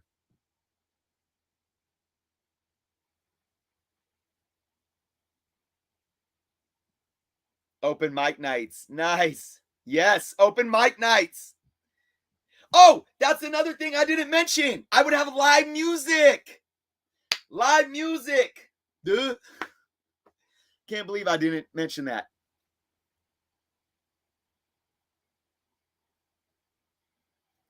Peter says, overrated is a rapper or not? The album Ready to Die is not overrated. It's in top 3 of all time. Peter, love you to death. Nope. I can't agree. That is a very classic album. Juicy is a great like that throwback hip hop, coming of age story. I give it to him. Albums that I put over Ready to Die. Straight Outta Compton. Paid in Full. 36 Chambers. Me Against the World. All Eyes on Me. The Machiavelli album. That's already 6. A.T. Aliens. Aquemini. I'll put 2 Outkast albums over Ready to Die. Illmatic. Stillmatic. That's 10 albums. I gotta put an LL album in there. I gotta put a Beastie album in there.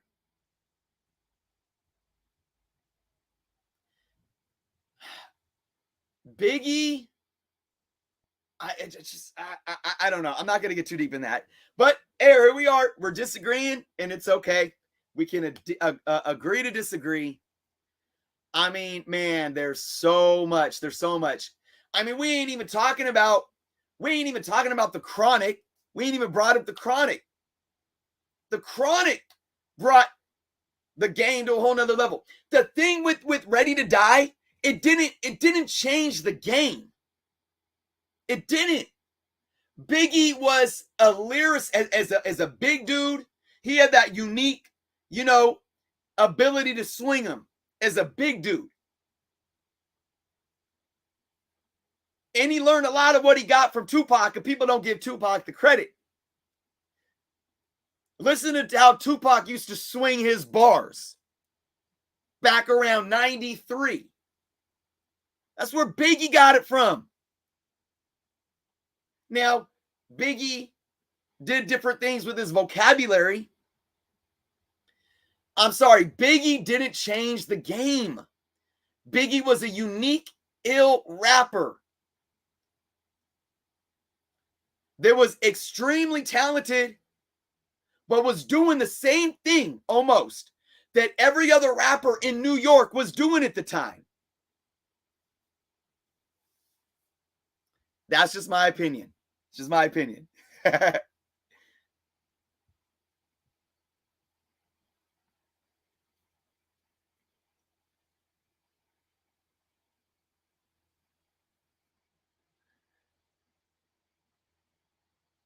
Louis Logic says, I was about to agree, but can't endorse that. I'm wondering what you're talking about. Favorite comic storylines? Gang War, Kraven's Last Hunt, the Death of Gwen Stacy storyline. Yep, a lot of Spider-Man, obviously. Death of Elektra.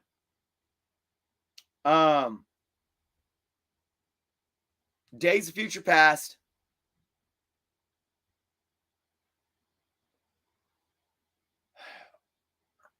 Let me see. Civil War. No matter what anybody says, Civil War, because that really pulled me back into comics hard. Yeah, those are the top ones I could think of. I like the Nomad when Cap, what was that? Early 80s, I believe.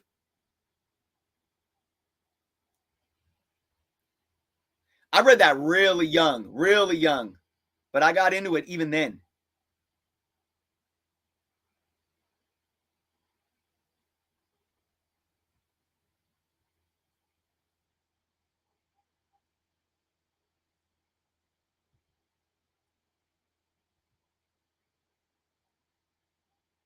Run DMC, absolutely. Chris, can you rap as fast as Busta? He be like an auctioneer. I don't think so. I have a few, fast raps. I think here I'm going to tell you guys a secret. There's 2 different ways to rap fast. 2 main different ways. Actually, there's 3. A lot of rappers are rapping fast nowadays. And while I still think it's talented, it's actually not that hard. It's a cheat that people do. It takes a lot of work to master it. The way that Eminem raps fast, the way that NF raps fast. Similar to how Busta raps fast, but he is in a league of his own. You can't, the way Busta does it is nuts, is nutty. And I'm not discrediting M or anybody else, but there's a way that you break down. And now Eminem gets more creative with it because he can break apart words. And he has such an extensive vocabulary. But there's an easier way of being able to break down syllables. And I know this because as an English educator, I study syllables. If you really want to be challenged to rap fast, Bone Thugs and Harmony. Bone Thugs rap fast in a very different format than these fast rappers are rapping now. It's really different, and I could get into the mathematics of it, but maybe that's for another time when we're talking music or something. Oh, Stillmatic. Yeah. I mean, I just think, look, it's always about the building blocks. It's hard to say that Stillmatic's a better album than Illmatic just because Illmatic came first. So people are going to want to put Illmatic because it built the foundation. But if Illmatic and Stillmatic came out at the same time, we would judge them differently. That's all I got to say about that.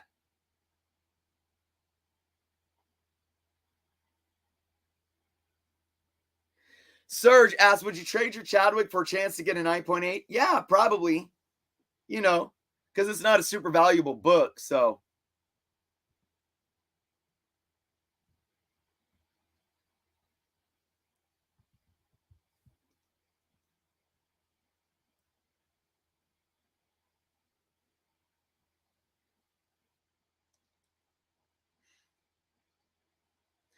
Matthew Wright, that's a nice list. Not my list, but again, music is so subjective. It's all about what we like.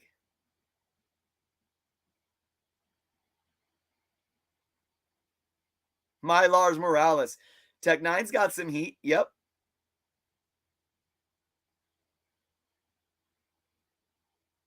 I like NF. He's dope, but every song of his like follows the same theme where he starts out like slow and then the beat drops and then he starts rapping fast. It gets a little tiring, but I like him and I like what he talks about.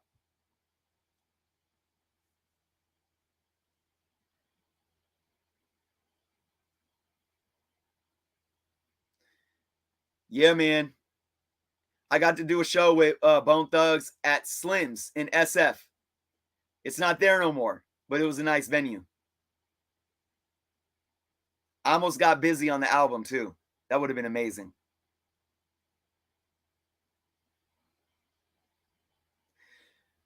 The best freestyle I ever heard.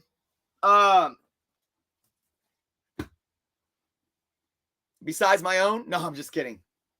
I will say though, a lot of people mistook my freestyles for writtens. I was always I prided myself on my ability to freestyle. When I say freestyle, I mean off the top. Don't get it twisted with freestyle just meaning on the spot and rapping some written verse that you already had. Cannabis is a beast, man. You know, one of the greatest freestylers that I ever heard, though, was FAB, Mr. Fab. Oakland represent Mr. Fab. That dude can freestyle.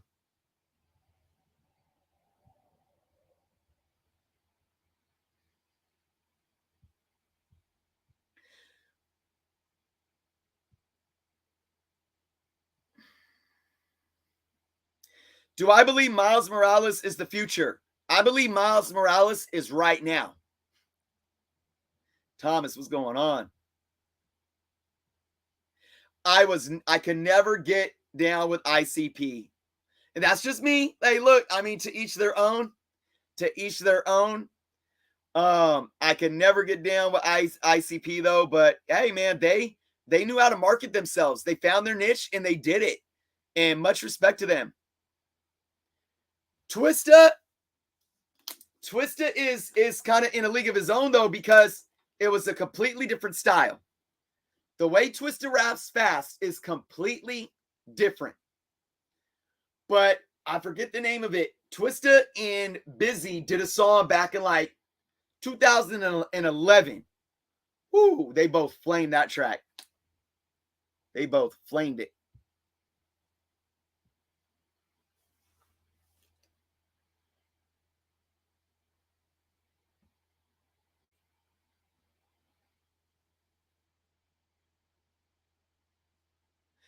BB King or Stevie Ray Vaughan. Wow. I did a paper on BB King. That dude, I don't think you could talk about Stevie Ray Vaughan or Jimi Hendrix or, Eric Clapton without saying BB King. So BB King all day, every day.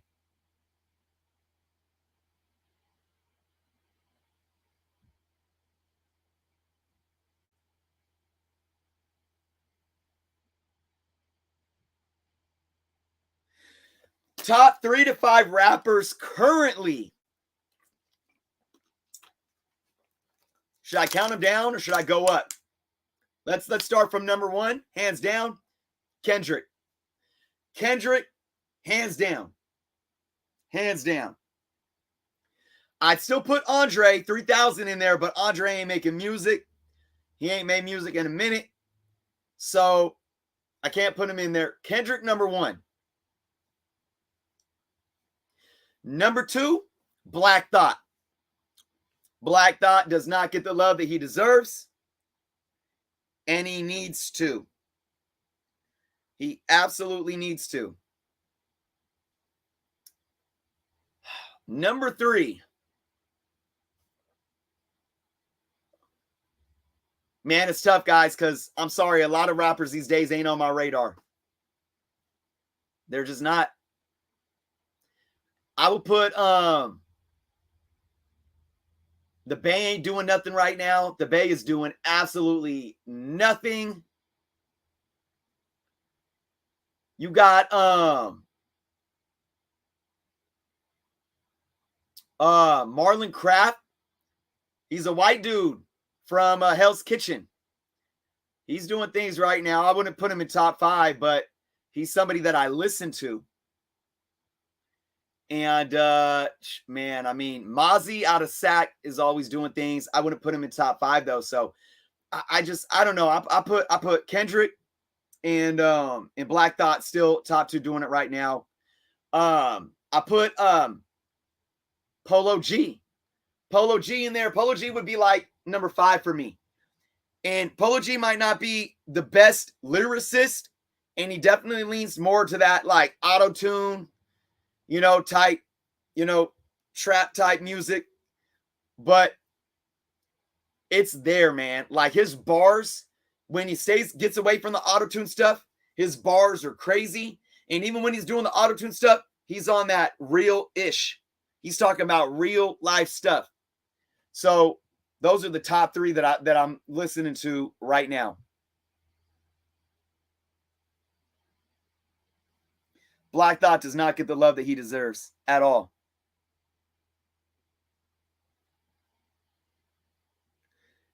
Simba. Yes, Simba is. Yep. Yeah, man. That's a good one. That's a good one right now, man. Simba is speaking, not only putting it down, but speaking some truth. Earl Sweatshirt.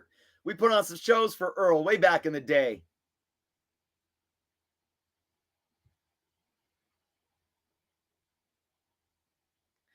Big Daddy Kane versus Rakim. Wow. While Big Daddy Kane had the ability to drop you with some punchlines, Rakim. Rakim brought the movement to the flow. When you hear a beat, boom, boom, boom, boom, boom, boom, when you start hearing rappers instead of just, you know, and thinning, and thinning, but you and a day deep feeling, I get thinning, and it, you know, when you get away from that and you get to, I know I'm trying to like harmonize how the rhythm of the lyric was delivered. Nobody did that. Nobody really did that before Rakim. And Tupac took that. To this day, I think Tupac is one of the best rappers that was able to not, I don't want to say harmonize, but ride the drum and the cymbal and the hi-hat. Could be seven in heaven, when he came in 7 women in heaven, like in all that, even going into Bone Thugs, harmonizing. Like all this. And it's funny, like I'll tell you guys, rappers, as a rapper, if I put on a beat, right? I'm gonna pull up a beat right now. Let's pull up a beat. I'm gonna do a little something for you guys. Hip hop instrumental.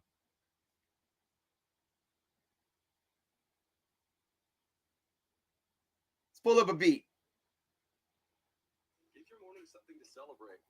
Let's wait for the ad to pass. I am a business hotel. Gotta love ads, right? Sleep and breathe efficiency. I'm looking for someone who. Okay. All right. All right.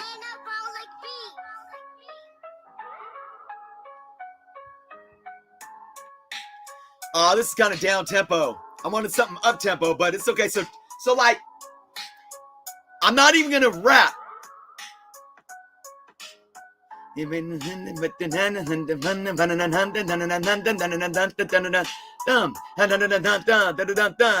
Like what I'm doing right now, and I'm just making sound. Like that is a muscle exercise, and it might sound silly to you guys watching, and you might be like, "What the hell is this dude doing?" You know, you get an up tempo beat.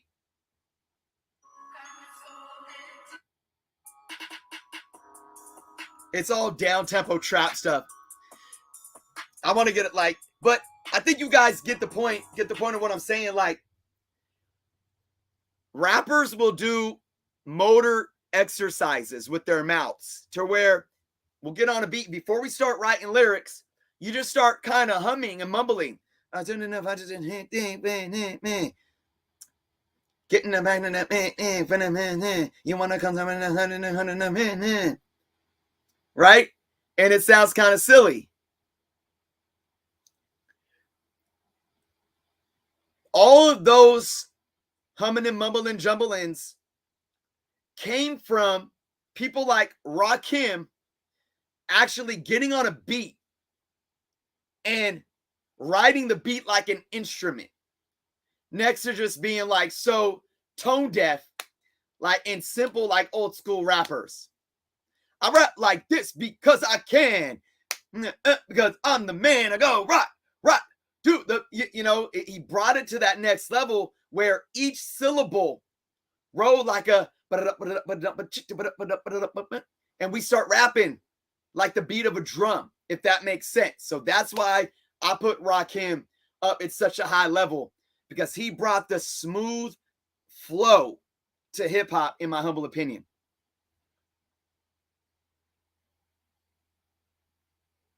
Yep, he did. He took it to a whole other level.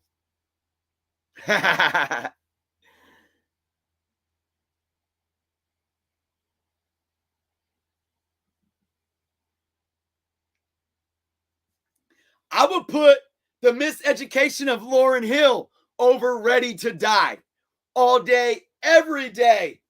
I would put the Black Star album over Ready to Die all day, every day. I would never put a Jay-Z album over Ready to Die, though. Never.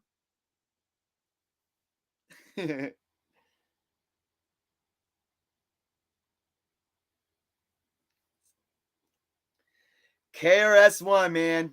Yep. I got to rock with KRS-One. That was an amazing experience. That dude is something else. Something else.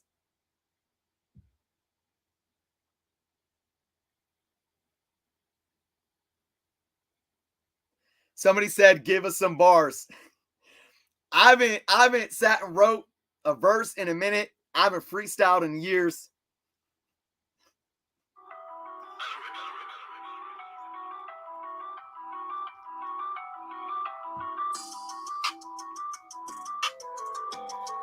Can y'all hear that?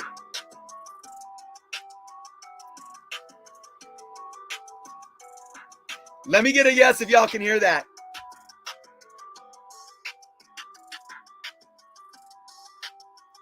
My students challenge me every day.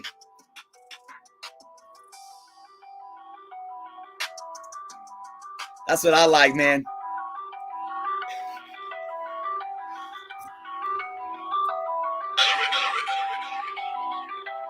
Yeah.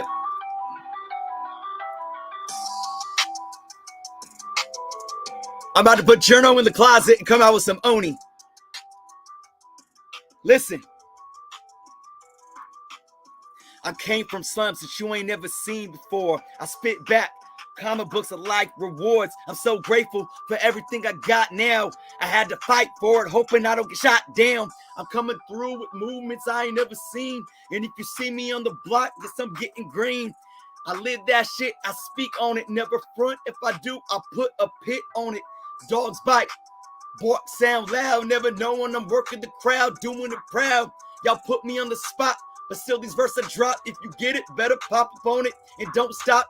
I'ma hop on this beat like I never did. Still 20 years of age in my mind, young kid growing up, seeing real things, did some dumb shit. Now I'm on this, hoping comments could be some fun tip, making money any way I have to. Mama, I hope one day I make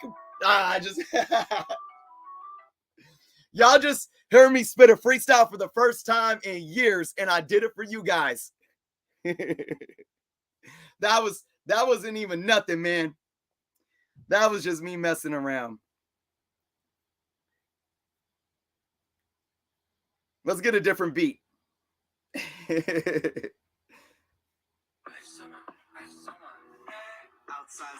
All right, I'm gonna challenge you guys. Hold on, commercials. Like salted pretzels. New chocolate peanut butter pretzel. Haagen-Dazs.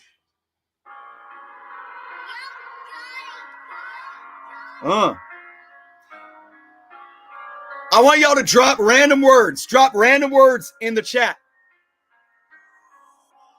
Drop some random words in the chat.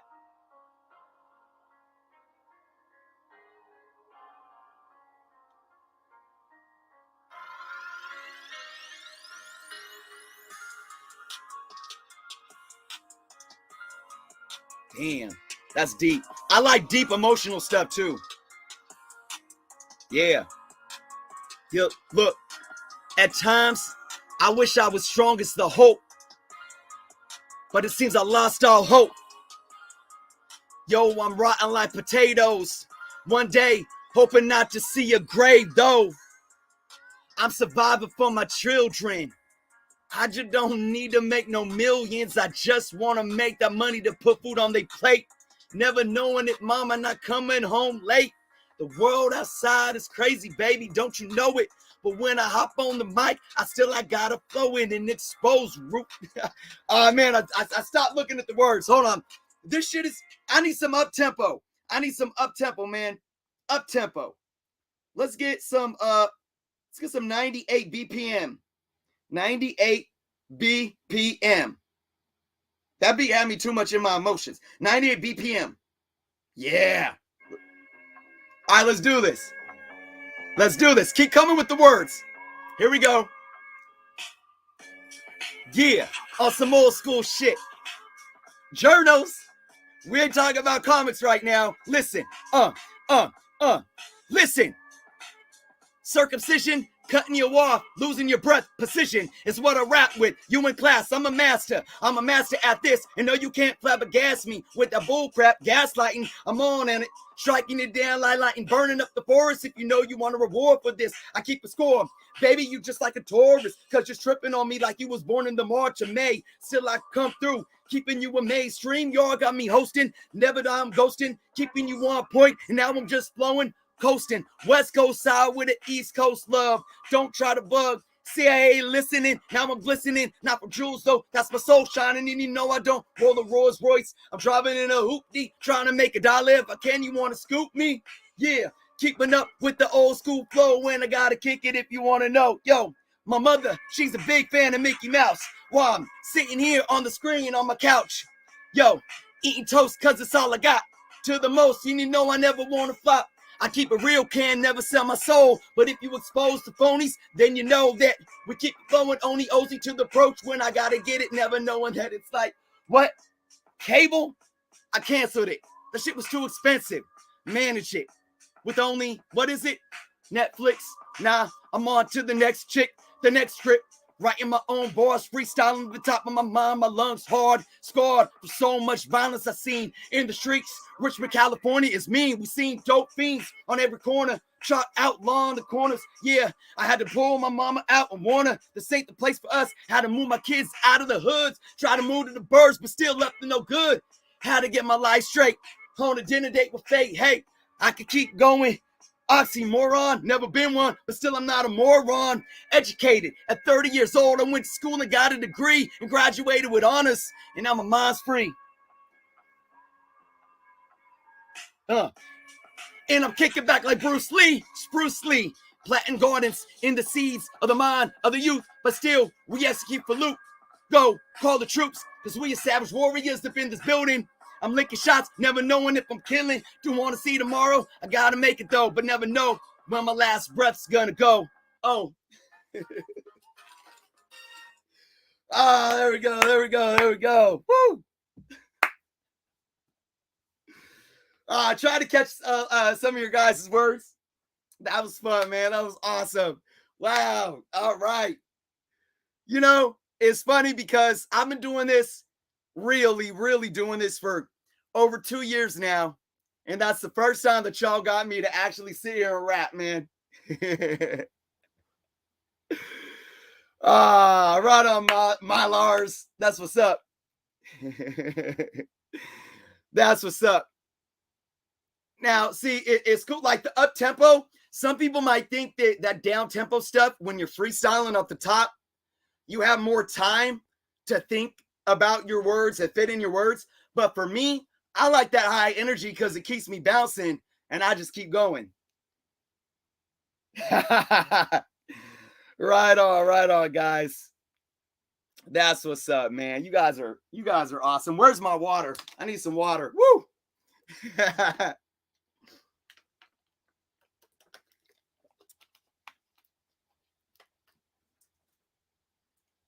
Brad, right on. Oh man, I appreciate you guys, man. You guys are awesome. That's what's up. Love. Well, guys, after all that, definitely that's what's up. Yeah, man, Morbius be doing his thing, man. I see him do the little clips where he like talks about, like he did a Wolverine one, right? That was dope. Thank you, Serge.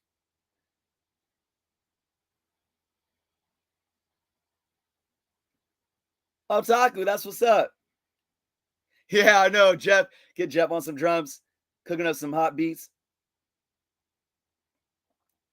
Yeah, man. Kendrick, well deserved. Well deserved. Metal lyrics, that's what's up. JLS. That's awesome. Yep. Austin.